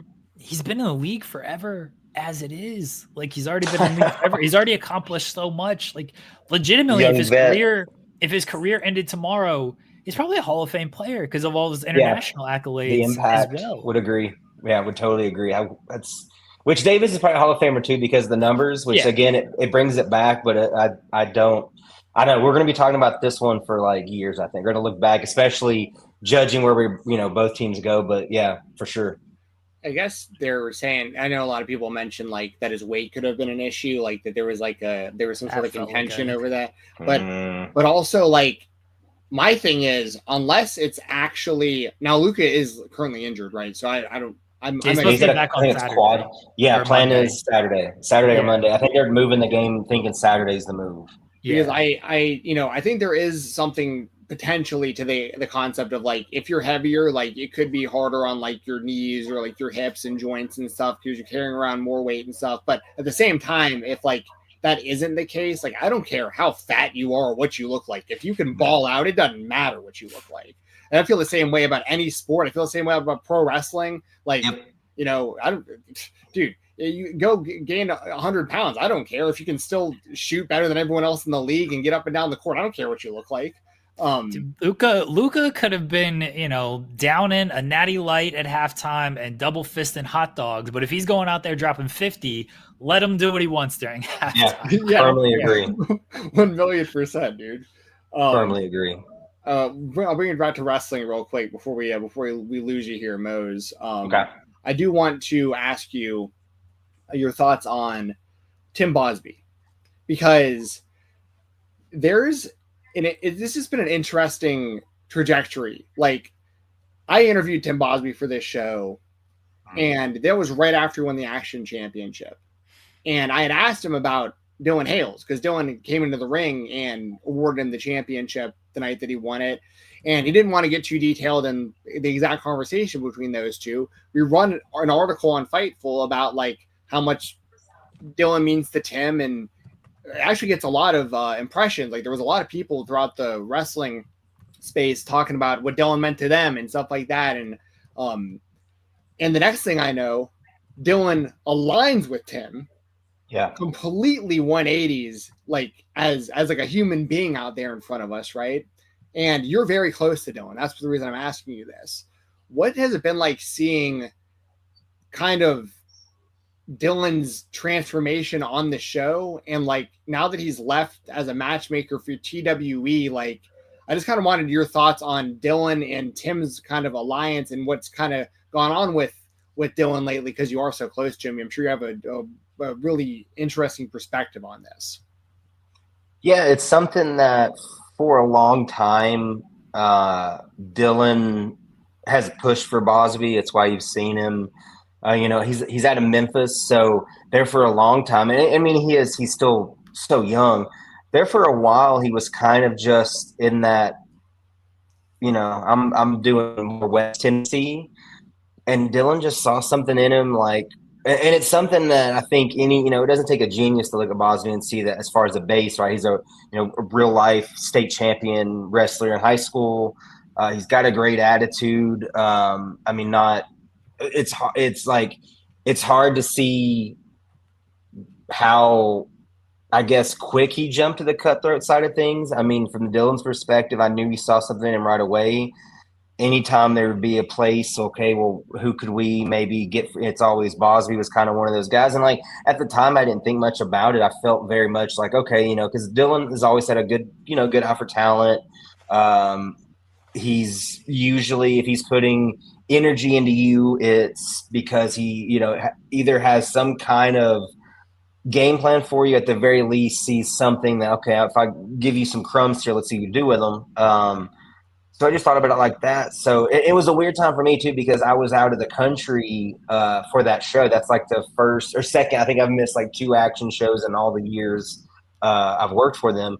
So I was out of the country that show. I knew it was a weird day just because of like how the little core group chat with like me, Matt Griffin, the production team, and Dylan. It's kind of a weird day for that day. But again, like I'm running around like Prague. I'm not, I'm not in wrestling world, not thinking about it. This is all stuff I went back since he like has blatantly showed disrespect to Big Dave, my boy. I was gonna tie that in. Yeah, that just like this was a weird weekend. So this was this past weekend was my first. So I worked commentary for Action last Friday with Dylan, which was such a weird. I didn't know what to expect. Like I've not been nervous for a show, but just because of I have to. I've worked with people I don't really like mad at or whatever over the years, because in this business in life you run into people your energies don't so it's not like I've not worked with someone I'm not happy with, but it was just because of what you mentioned with Dylan. Like he has had such a huge hand in where I'm at, and Heater and everybody in KOPK has been touched by Dylan Hells. So it was hard kind of seeing how low he would take it with where I thought he was, and thought that because Dylan has always thought very, he knows his voice matters. He knows that. And I think a lot of what he's saying on a mic right now, especially at Action Wrestling and recently at TWE, these are things he's thought for a while. These are his real, like, this ain't Dylan Hells, the AD, I'm playing, this is he and Boss. I don't even know, Jensen, how many conversations like privately they've had, because again, it was so fast that Dylan kind of took to this kid. And I just didn't, again, it's normally a TWE kid, if we're being honest, that Dylan really just kind of like, and it was this kid from Memphis that like, he doesn't talk a lot, I'm telling just from what I've experienced with him a lot the last year, he's very much just shows up and, wrestles and puts all his into that, and he gets paid and he leaves. So he's not one that I don't know a ton about Bosby. I really don't. I know he's as hungry as it gets, and with Dylan's IQ and the tactics, because Dylan's untouchable. That's what he feels. I don't know. I have no game plan. Like I got to be at TW Saturday. No game plan for what to do to deal with whatever's going to happen with all this with Dave, because like. Dave's, he's banged up, but he's banged up mentally because he thought Dylan Hells, all this crap aside, had love for him, and obviously Bosby's the one. So I don't know, man. It's weird energy. It's weird. Dylan's not been the same since that night at Action Wrestling. Like it's weird. That's the best word I could sum up. Odd. Yeah, it is. His relationship, whatever you want to call it, with Bosby is interesting, like you said, especially because. If you go back even to like the days of Sup Raps, for instance, like he had his guys, like Kevin Coote was like his guy, like he but he wasn't like this with him. Same with like Dana Makabe, like Dana Makabe is one of his guys, 100%. Yep. Like Dana Makabe was won the SCI, was heavily featured in the Southeast, had his retirement tour and everything. Like we know that but like he didn't. The way he's gotten behind Tim Bosby has been a different type of thing. And the reason, once again, this ties in, as you alluded to, for those who may not know, we have covered it on this show as it was happening, but TWE Everything Has Changed, that show that recently happened over on IWTV, there was a one-night tournament to crown a new TWE Undisputed Champion. Darren Begston has had to relinquish the championship. So we had Big Dave, who, of course, is a part of KOBK with Mose. Big Dave defeated Aaron Wade. And we had Shug D over Jameson Shook. So the main event for the title for the vacant championship was Big Dave, who defeated Shug D to become the TWE champion. You're going nuts on commentary. The whole place is celebrating. Big Dave hasn't wrestled very long, and this is like a humongous win. And he's also the newest member of KOBK. Like, this is a very, very big win for the group. Also, if I remember correctly, KOBK had unsuccessfully challenged for the tag titles earlier in the night. So this was like a big bounce back moment too for like getting momentum. Brett had just come back. That was huge, but then he gets taken out by Lobo Akami. So like, you know, this was a big redemption kind of main event. Big Dave getting this huge win with the championship. And then the guy we're talking about right now, Tim Bosby, comes out, F5's Big Dave a bunch of times, and Dylan just decides on a whim, hey, last act as a TW matchmaker, we're going to do Aaron Wade versus Big Dave right now on the spot. And all Aaron Wade does is walk out, put his foot on Big Dave's chest, and gets the 1, 2, 3. So I don't know if you have more you want to add to that, like what that moment was like, what it was like backstage for you guys, like having to kind of deal with the aftermath, or maybe if you don't want to talk about it, because I know it's a sore spot, do you have anything as far as like plans of revenge that we can get any insight on right now? I love that you're automatically like, first question, how are things? Second thing, how will your vengeance be dealt out? Well, I mean, honestly, man, full transparency, Brett was banged up. Like, he spent that night, it was like ribs, Lobo messed his ribs up. So that's what's a big question mark right now. Like, I talked to Brett earlier today. I don't know if he's going to be able to be there Saturday. We know Sean Campbell will wrestle Lobo Saturday.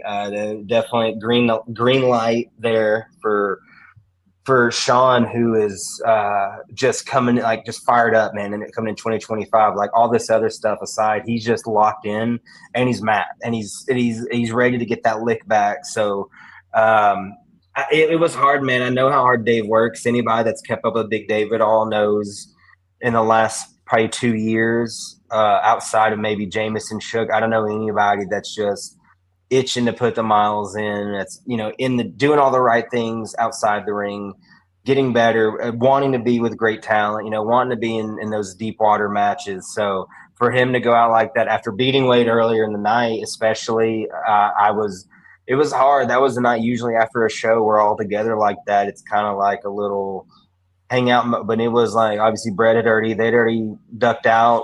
Sean and Heater with Brett taking him just to get checked on.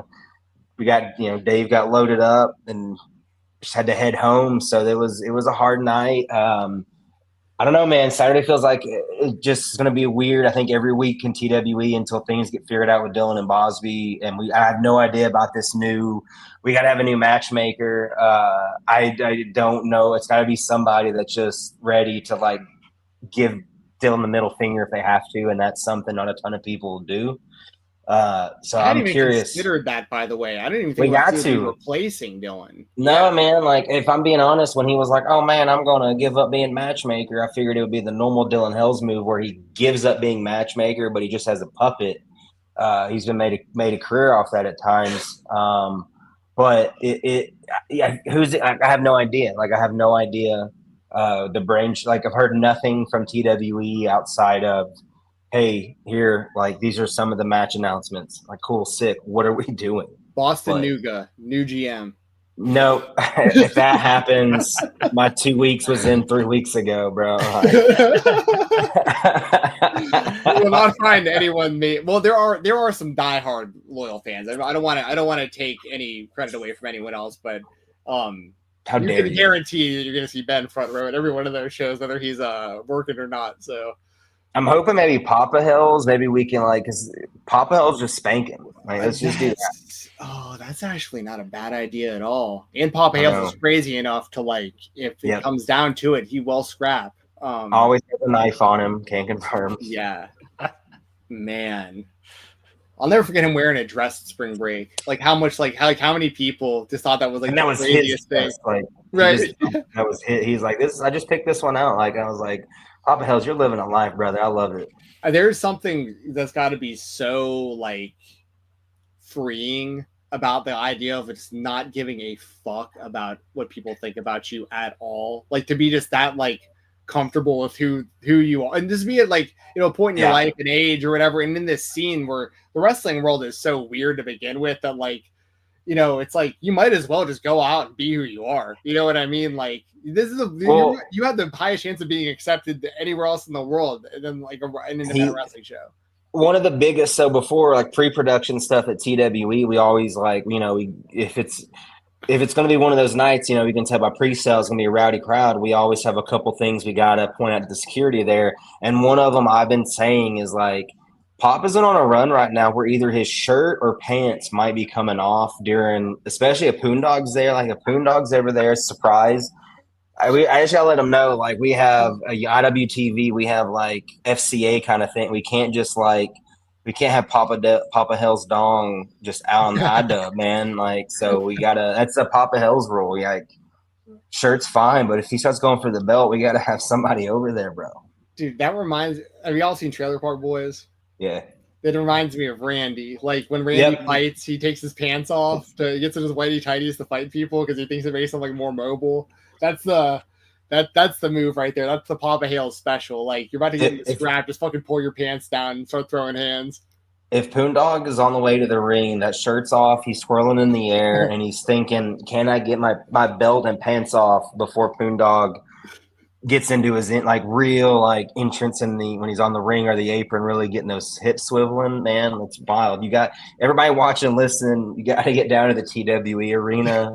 You just got to experience it. You got to. World famous. Like it's so even funnier to me that you're referring to him as Poondog and not Tank. Like that's they're not the same. I can confirm. Like I'm sorry. I'm sorry. I can confirm that. Tank, I know what I was thinking. Yeah, I love Tank, but he does not have that kind of mobility anymore. So that's how fair. I know. That's fair. That's like a Superman, you know, doesn't wear glasses type situation. They do look similar. I get it, but it's just there's nuances there. It's like the JF, like back into the left. If we had that kind of time, I think I've seen Poondog and Tank at the same place at the same time. I'm pretty sure I've seen them around. Yeah, they were talking smack to each other because actually Tank loves Poondog. I don't know if Poondog likes Tank. There could be some heat there from back in the territories. Oh, right. I don't know. Well, Mose, anything else you got for us before you get on out of here? We appreciate your time as always, bro.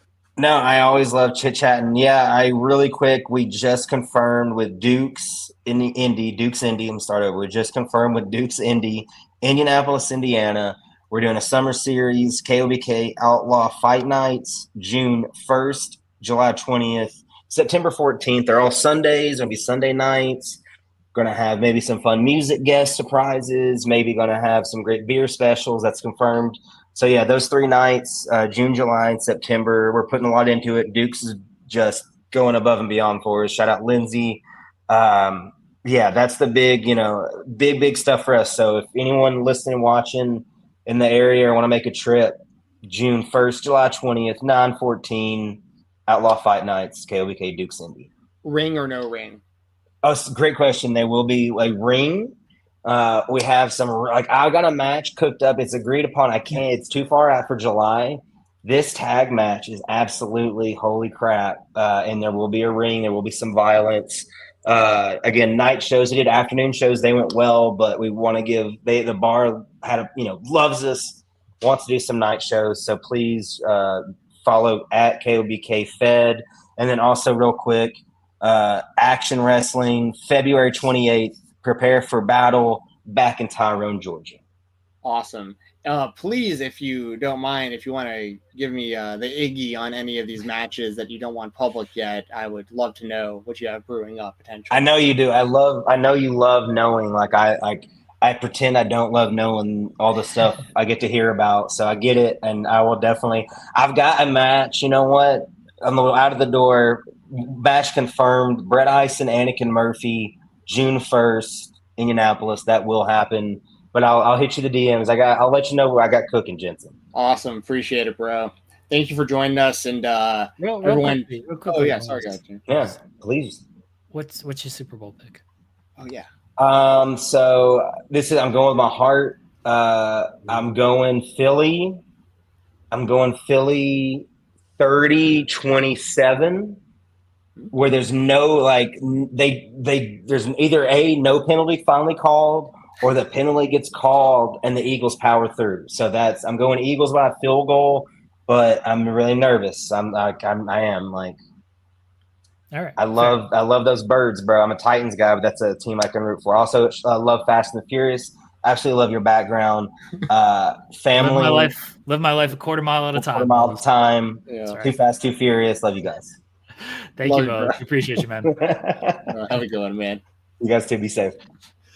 Well, I hope you guys enjoyed that interview there with John Mosley, good friend, and I'm looking forward to seeing what he DMs me, because I like being in the loop on the Don't come on here and spoil it. Get yourself in trouble, Jensen. I never do that. I never do that. The farthest I go on this show is I leak DMs from your wife to me while we're live when she's saying something to either defend you or agree with me. I almost actually messaged her on Monday because I was majorly on the Sami Zayn. Like, I wanted to see Sami Zayn beat CM Punk on Monday, and I didn't want to get her hopes up too much and be like, yeah, I hope Sami Zayn gets it done tonight. Oh, because we knew it wasn't going to happen. No, so Raw was in Cleveland on Monday. We could have gone to it. We're trying to figure things out. Having 12 kids, it can be difficult to arrange things to where we can make stuff like this happen. And so she asked me, she was like, well, do you just want to go? She always, doesn't want me to miss out on things. Like, it's kind of a whatever card. I'm not. It's not a card where I'm like, yeah, I want to go see this. Like, there was nothing jumping out. And she's like, oh, what's on the show? I was like, oh, Punk and Sammy. I was like, I know you don't want to go because Sammy's gonna lose, and you're gonna be very upset by that. And she's like, so Sammy's gonna lose that match? I'm like, yeah. She's like, yeah, I don't want to go. So I told her beforehand that, yeah, Sammy ain't winning that match, and if we go, and she of course watches the whole show just to see Sammy lose in the end, she would have been very upset. So I was not going to take her to that. Yeah. Well, I was pulling for him. I obviously didn't expect him to win. I think that's the first time they've ever wrestled each other, which is wild after all these years. I don't think that Generico and Punk, they may have wrestled on the Indies years and years and years ago, but Punk was on kind of a different level back then than Generico was. And then they totally missed each other as far as when Generico came into the WWE. Same with Owens as well. I don't think Owens and Punk have wrestled each other either. Well, they don't like each other too. But Sami Zayn doesn't really Sami Zayn's close with the Bucks and stuff. Everyone knows that. I mean, there's a lot of people backstage that don't like. Well, they did the Punk and KO segment on Friday, which was fantastic. Like a great. But they never wrestled each other though. Yeah. No, they never wrestled. Yeah, Sammy and Punk haven't wrestled each other, by the way. They've been in the Rumbles together, and they of course teamed together at War Games, but yeah, never faced each other until obviously Monday. Yeah, KO and Punk. I don't know. I assume at some point they're going to wrestle because it just makes too much sense not to, and because they did the segment on Friday, it makes me believe. All right, they can set things aside to make compelling television and make some money. And I think they both see money. I was surprised. It felt like KO had a lot more to say on that one. And eventually. I think Kevin Owens, I thought the whole feud between him and Cody Rhodes was awesome. Obviously, I'm a bit biased. Cody won all the matches. But I thought the ladder match was great. I love that finish with the Alabama Slam through the ladder on the outside. The way that sick. Kevin folded at the end, that was so well done. And then I knew immediately, I was like, the next time we see Kevin Owens, he's going to attack Sami Zayn. And he's going to blame him for letting that happen to him because he thought he told him he's going to have his back or whatever. I don't know when they're going to come back to it, but I absolutely love the idea of an actual program and big pay-per-view match between Kevin Owens and CM Punk at some time in the near future. I think that'd be awesome. I think we're going to see it at some point. I don't know when, because WWE likes to hold off on a lot. nowadays. It feels like, but it feels like we're gonna get that at some point this year. They're in a good position to be able to do that, though. Their roster is stacked. The company is ultra hot right now. I mean, they can slow brew. They don't have to, blow their whatever you want to call it, blow their wad on all this stuff right away. I mean, that's true. At the same time, I don't need all these rematches that they have been doing because feels like we're getting too many rematches. And it does feel like they're holding off on some things like too much of like, all right, you can probably end this. Like, do we really need Raquel and Rhea like doing a match? Like after Rhea said, "Hey, I'm done with all of this," and then she interferes in Liv against EO. Like, do we really need all of this? So sometimes it feels like they slow burn a little bit too much. It's like, yeah, you could just like do the match. It'll be okay. Well, I mean, I agree with that particular example for sure, because I don't think many people have that much of an interest in Rhea versus Raquel, and that's not on Rhea, if that makes sense. Like, yeah. I just don't think people are that invested in Raquel Rodriguez. I hate roasting, but I've talked about it before. When she came out, she like returned in Atlanta on Bad Blood, I'm pretty sure it was. When I remember so well, me and my brother were there live, and she came out and like, I don't know if the camera caught it or not, but she tried to like make a pin during her interference or something. It was totally like, it was a total dud. And I'll just never forget my brother calling her the cooler. And ever since then, like, I can't unhear it. Every time I see her come out and like the crowd dies, I'm like, they cooled them off. Like Raquel cooled them off. Like, it just is what it is. You have this whole roster of women's talent that probably the highest level assembled group of women that wrestling has ever seen currently collectively in the WWE right now.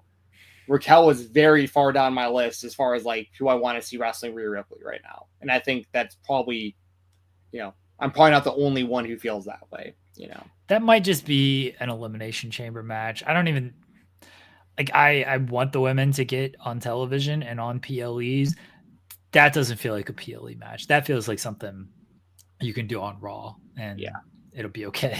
Do a glorified squash. Just have Rhea convincingly win. I mean, like, I'm not opposed to that. I think there should be a lot more squashes in wrestling and less 50-50 matches. Oh, I'm with you there too. We had another indie topic. Yes, that's where I was going.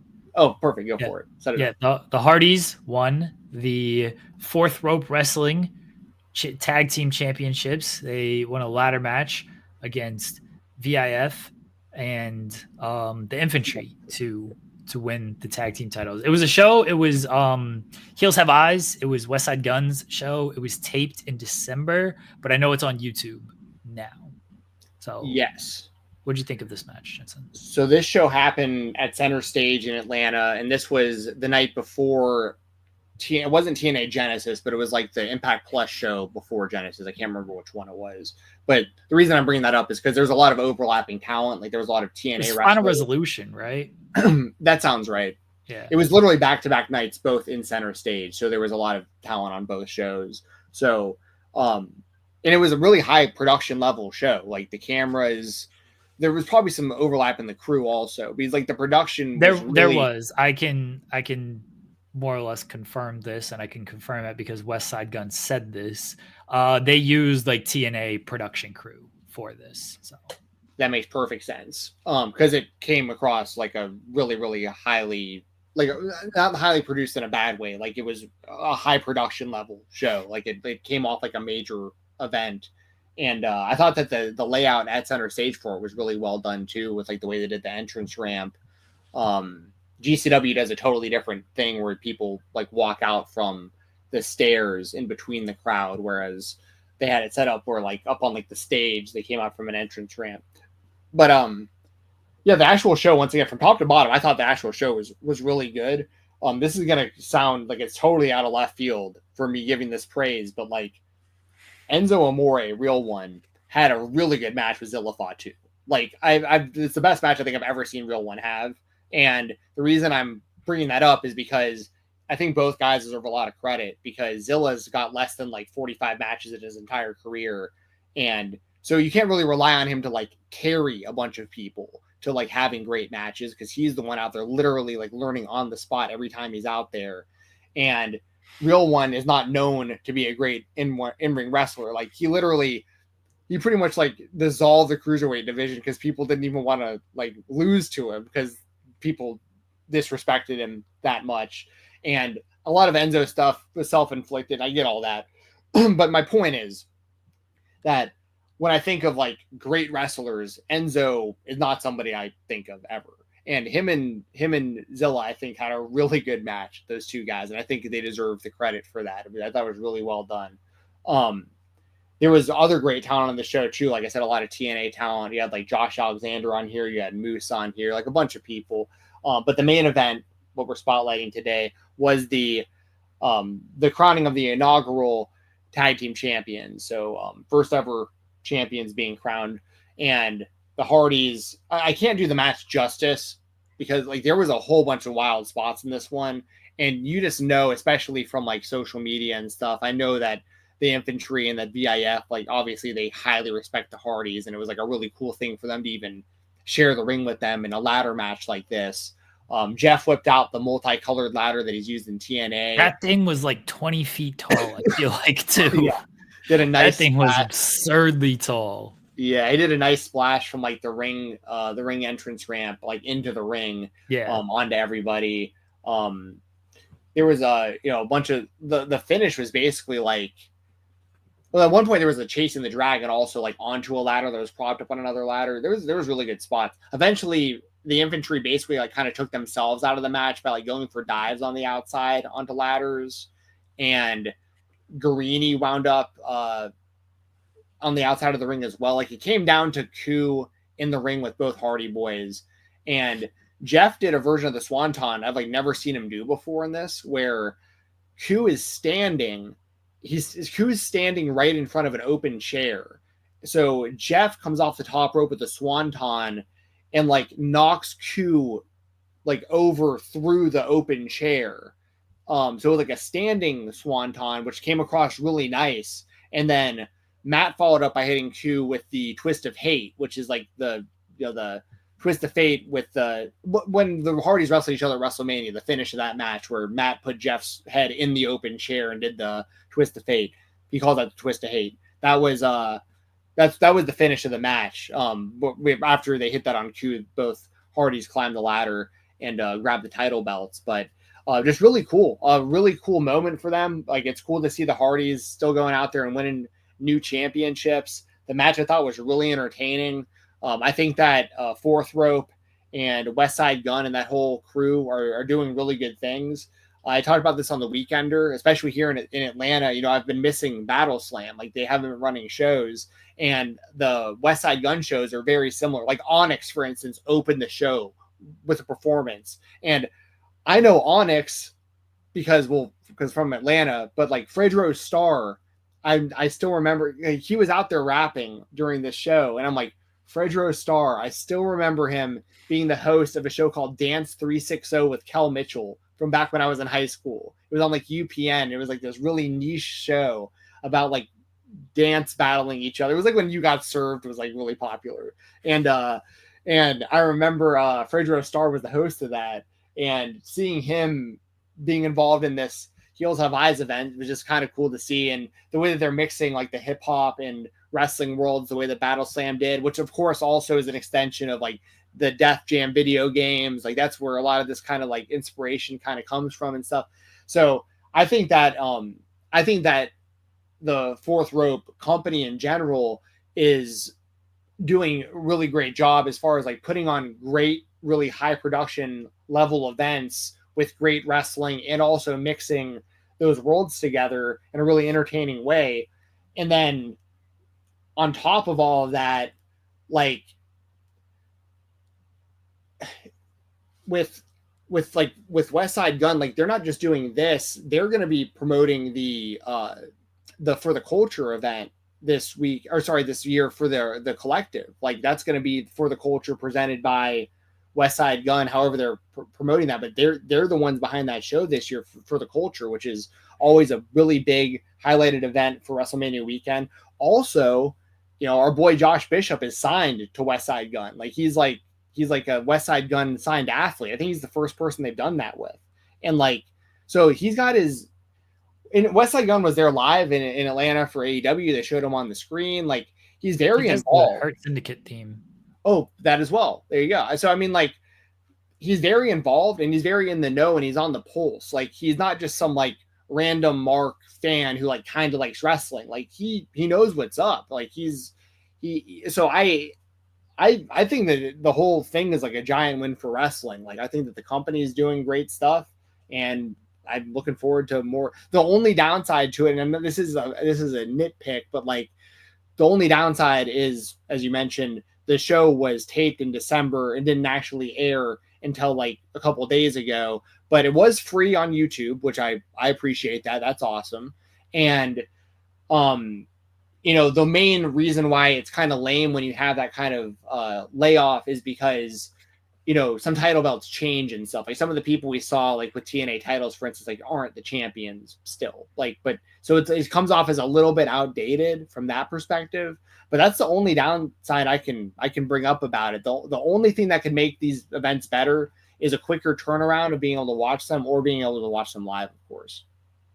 Yeah, that's always going to be an issue with. It was something MLW struggled with forever. Their shows were months behind, and now, yeah, I was surprised when this show did finally come out, because I think that some of the other shows, it was the same deal where it took them a couple months to come out, and it wasn't sure that I wasn't sure when this stuff would eventually come out, but I'm glad it is out. It's good to see. And yeah, the show, I only watched the tag team match, the main event, but I knew about the show for a while because I'd been kind of keeping tabs and covering it and covering news and stuff. So it was the tag team match was very good. And you know that like VIF and Infantry are probably super excited to do a ladder match against the Hardys, just because how many opportunities are you going to get to do that? And I'm sure that was a lot of fun for those guys. They looked like they had a lot of fun in the match. Yeah, 100%. Like the whole card, just real quick, I have the results still saved because I watched the show when it aired and then I recorded the Weekender right after. But Josh Alexander beat Kevin Blackwood and Mustafa Ali in a great opening triple threat match. Matt Cardona beat Cha-Cha Charlie in essentially kind of like a glorified squash, but it was a good, you know, it served the purpose that it meant to serve. Masha Slamovich defeated Tiara James in a really solid matchup between two really high-level women. We had Joe Hendry over Joe Alonzo, and of course, this is well before Joe Hendry actually became the TNA champion, but very over in this match. Joe Alonzo underrated. Like he's been good for a while. He's a guy who, you know, I probably should invite to see if he wants to come do an interview for this show at some point in the near future. Joe Alonzo, he's been on my radar for a long time. He has had a solid match. As I mentioned before, Zilla Fatu defeated Real One. Zilla Fatu is the fourth road champion, by the way. I forgot to mention, but he retained the title over Enzo once again in the best match I've ever seen Enzo have.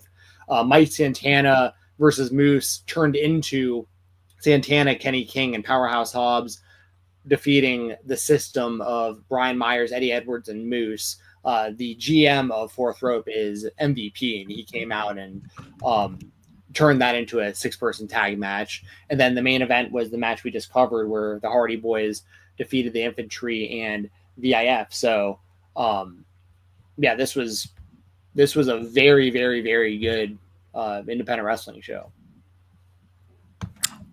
We can go to the other spotlight. Our product is what it is. We're going straight up the middle.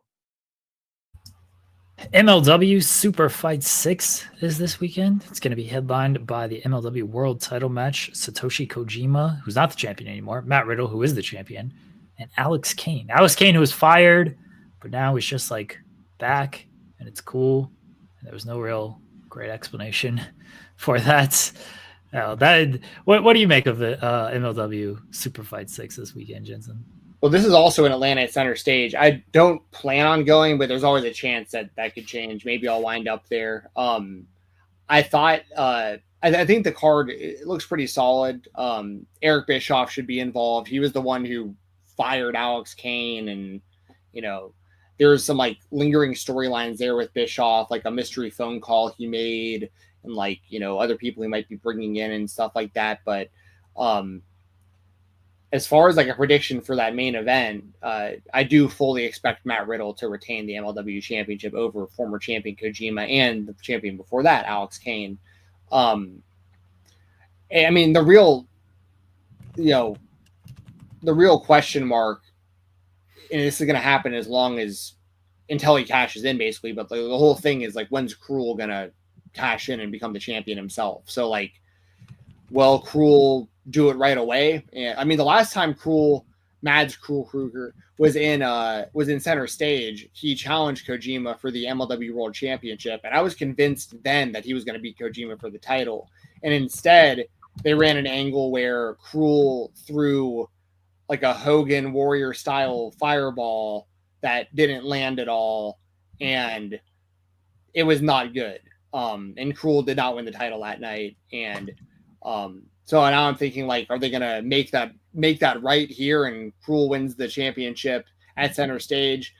I don't think that's gonna happen, mainly because, speaking of guys like Alex Kane and Kojima, and then even before that, Hammerstone and Fatu before him, MLW historically will give people lengthy title reigns with their world championships.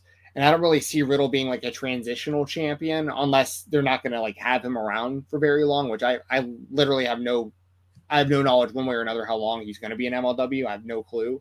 But like, outside of them having any reason to make him a transitional champion, I think Riddle will probably hold the title for a little while, because his rise to winning the championship was a long-term story. I mean, it took like the last year of Matt Riddle overcoming odds and winning big matches to become the champion by recently defeating Kojima. So my prediction is that Riddle will retain, but I mean, at some point, Cruel will beat Riddle for this title. It's just a matter of when that actually happens. I think Riddle's going to retain.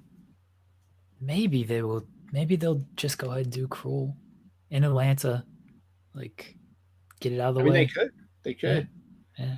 The only downside of that is like, you could have had Cruel beat Kojima at any point in the last like half a year. Like, I don't know why you would build Riddle this long to have him beat Kojima and then immediately take the title off of him. Like, there just wasn't any point of doing that outside of like, unless MLW thinks that they're getting like a certain amount of buzz by having Riddle win. But even then, like, it still doesn't make a whole lot of sense to have him win and then immediately, I just feel like if they were going to do that, if they were going to have Cruel win the title around this time, like, there was no point in Riddle winning the title so. I'm with you. And I don't think Riddle is going to lose the title this quickly. But if you're going to go ahead, if you're going to make Cruel win, which we both assume they are at some point, doing it in Atlanta would be a nice gesture, like a cool moment for him. Luckily, they run Atlanta pretty often now, though. True. Like, they'll be back, so they could wait. I saw you had Paul London on In the Weeds the other day. I know he's wrestling BRG in a Honey Trap match. Did you happen to ask him about the Swarm while you did your interview? Do you know about the Swarm? No. Oh, okay. So. If I ever interviewed Paul London, that would be my first question. I'd have to ask him about the Swarm. That's a PWG deep cut from like decades. Is this when he honeyboarded Kevin Owens? No. There's that though too. Yeah, I forgot about that. We did talk about that. This was an infamous promo. Him and Bryan Danielson created a one night stable called the Swarm, and they cut this promo about this. I mean, Paul London was probably just high out of his mind, but it was one of the funniest. That was the state he was in when he joined our show. So yeah, I love me some Paul London. Oh, he was great. He was fantastic. Yeah. But he was definitely. He said he hadn't slept, or he slept too much. It was a fantastic interview, a lot of fun. But yeah, he was in a different state of mind. Yeah, I'll never forget how much it meant to me when this was when Paul London was in the WWE, and this is before he was even teaming with Brian Kendrick. So I can't remember what year this would have been, 2002 or something. I don't even remember. But I remember I was at a Raw in Atlanta, and I happened to be leaving the arena around the same area where the wrestlers were also leaving the arena at the same time, like just complete luck that I just happened to get like a glimpse of, like, for instance, I saw Randy Orton. He was a heel at the time, and Randy Orton literally, like, some little kid asked Randy Orton for an autograph, and Orton bent down to get on this kid's level to go like eye to eye with this little kid, and literally just said no, and then just kept walking. You know, it was like one of the coldest things I've ever seen. It was also a moment where I realized how many adults think wrestling is still real, because there was a woman going crazy because she witnessed Umaga and Jeff Hardy get into the same car and leave the arena together, and they had wrestled each other on the show, and she was completely, Umaga and Jeff Hardy are friends? Wait a second, you know, this doesn't make any sense. And it's like, you know, that kind of energy. So anyway, the reason I'm bringing all this up is because the one wrestler on the whole show, the whole WWE, the whole company that actually stopped and signed autographs for every single fan, took pictures with every single fan, was Paul London. I'll never forget it. He stood there for probably an hour after that show was over. He signed my ticket stub. I told him I was a fan of his from Ring of Honor. He was like, "Oh man, that's awesome. Like, the Ring of Honor fans, you know, come out to this." Like, he was so cool that night.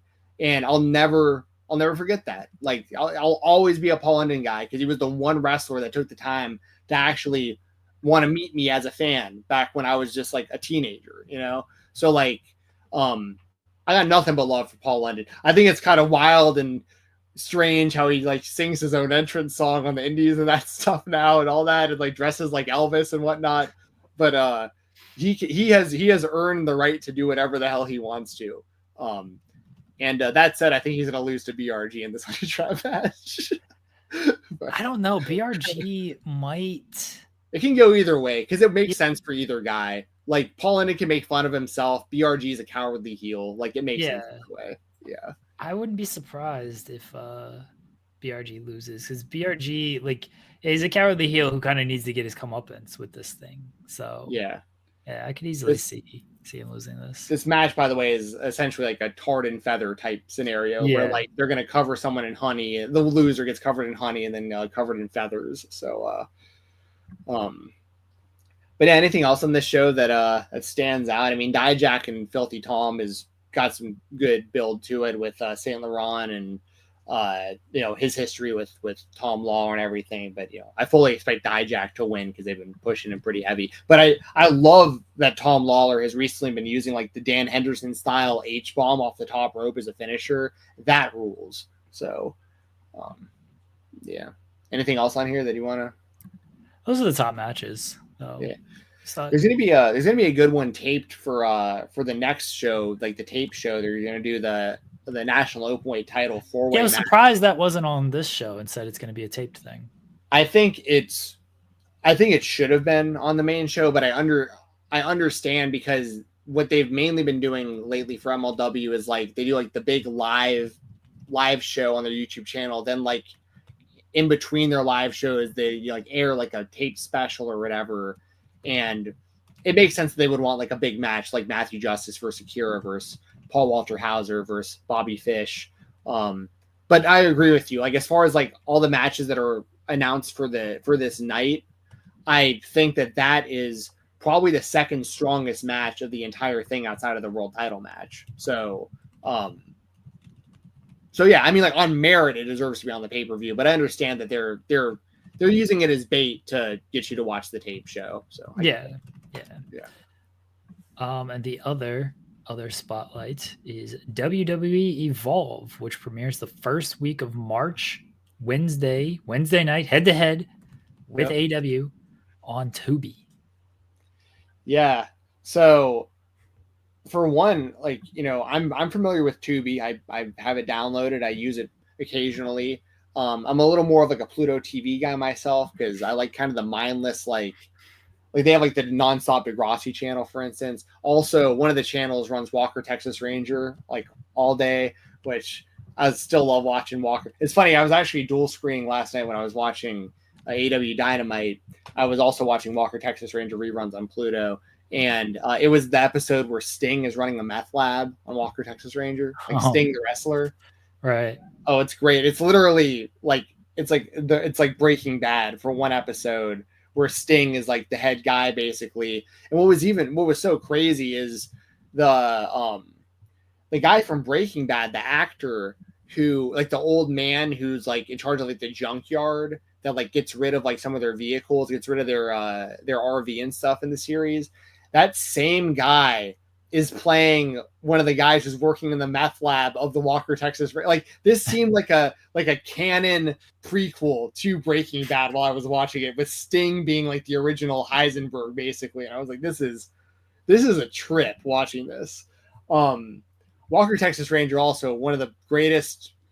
Like, I love that Chuck Norris came up with a show that like he wrote and produced and I'm pretty sure directed. Like, it's all him writing himself as the most badass human being of all time.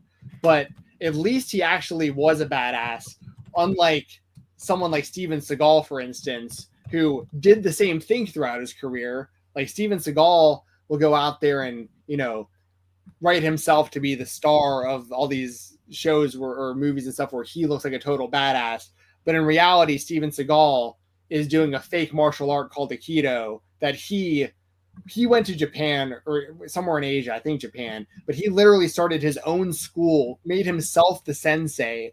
And it's basically the discipline of running at somebody and flipping yourself over. It's like what you see. It's what you see in like fake action movies where like one guy stands in the middle of the room and then like the putty patrol basically runs at you like one after another, and you take everyone out one after another by flipping them and making them do somersaults.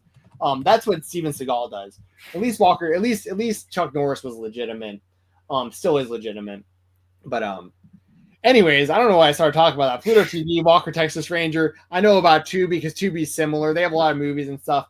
I think it's cool because it's free. So if you want to watch WWE Evolve, it's going to be totally free on Tubi. And also, I think it's just a cool idea. I was bummed out when they got rid of NXT Level Up. I liked covering that show for the Weekender. I liked covering 205 Live before it came Level Up. So I figured that something was going to come to maybe fill that void.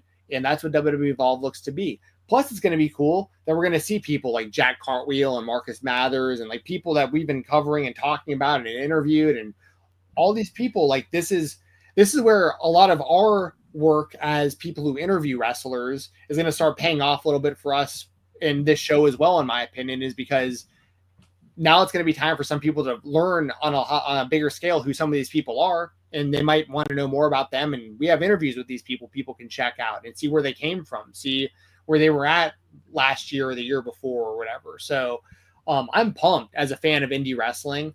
I think that you need a show like this in the WWE system, something that's a good bridge, somewhere where people can get reps in that aren't like super high stakes. Like if you messed up on Level Up, it wasn't the end of the world.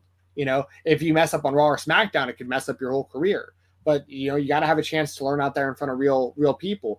I think it's great for people like Dante Chen, who basically became like the MVP of Level Up. The guy went from totally generic, no moveset, no gear, no swag, nothing, to the gentle touch, which I always called the Hadouken. Like this dude like became the gatekeeper. He became the man of a brand. You know, it was Level Up, but he made something of himself on the brand. You know, guys like Obafemi, who clearly the company has big plans for, they started on Level Up with no direction, and look where they're at now. So like there's something.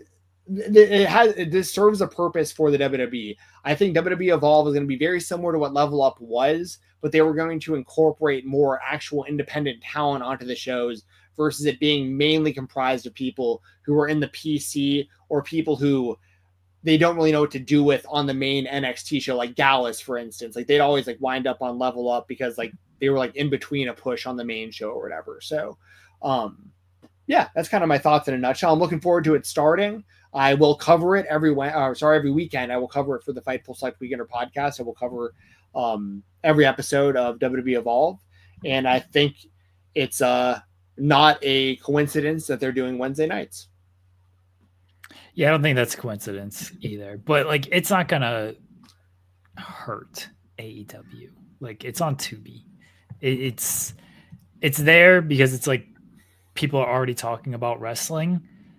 But again, I don't feel like it's actually going to hurt AEW. It's the alternative to the alternative, bro. Like AEW is the alternative to the WWE. WWE Evolve is the alternative to AEW, and the cycle just repeats itself.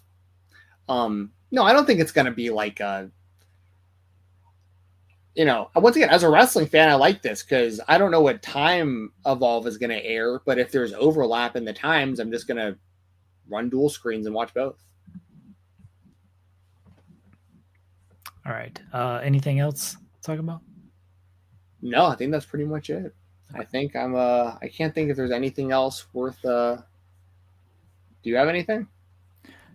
No. No, I feel like there was something I was gonna bring up that doesn't relate to wrestling, but probably nothing that important. Hopefully, wish me luck, everyone. Hopefully win some money tonight. Been doing okay lately on the NBA. I like to take the unders on first half points. Jason Tatum stayed under tonight, so that's good. Leg one of my 4-leg has successfully completed. Got 3 more to go. Let's hope Steph Curry, James Harden, and Kawhi Leonard have bad nights. Well, good luck that they have a bad night. I just figured I'd throw that out there for everybody. As far as interviews and stuff for you guys, a lot of the time going forward, we'll probably do what we did with Mose, have someone come on live. And if not, we'll try to do pre-recorded and air them at the end like we have been. Appreciate everybody who joined us for the first episode of this, the Spotlight PM show, 6:30. Figure most of our shows will probably end between 8:30 and 9. No NBA right now. Watch Beast Games today. That's not wrestling related, but episode 9 out of 10 of Beast Games dropped. If anyone's into that, that's available. So that's all I've got going on. That's it. If you want to check out the Weekender podcast, that's every weekend. I just uploaded it on Tuesday this week. As y'all saw last Thursday, I was super sick, and I was sick all weekend. So I wasn't able to record the Weekender until Tuesday, but that's usually available on Sundays or Mondays. This Sunday is the Super Bowl. Looking forward to watching that with my buddies. I guess I'll make a prediction. I'll take the Chiefs, even though I don't want to. Actually, if Saquon goes off, the Eagles are going to win. But that's like the whole thing. Is like, that's a cop out type of prediction. But like, if they can get Saquon going, the Eagles will win. But if the Chiefs find a way of shutting down Saquon, the Chiefs are going to win the game. I think the Chiefs are going to win. I refuse to bet against Patrick Mahomes. I just can't do it. It's hard to do. And it's hard to do when the league has their back so hard too. I'm not going to sit here and like say that the Chiefs are only successful because of the referees, because that isn't the case. You don't win 2 Super Bowls back to back, go for a 3-peat strictly because the referees are helping you out. But if there's a call, you go, what's that?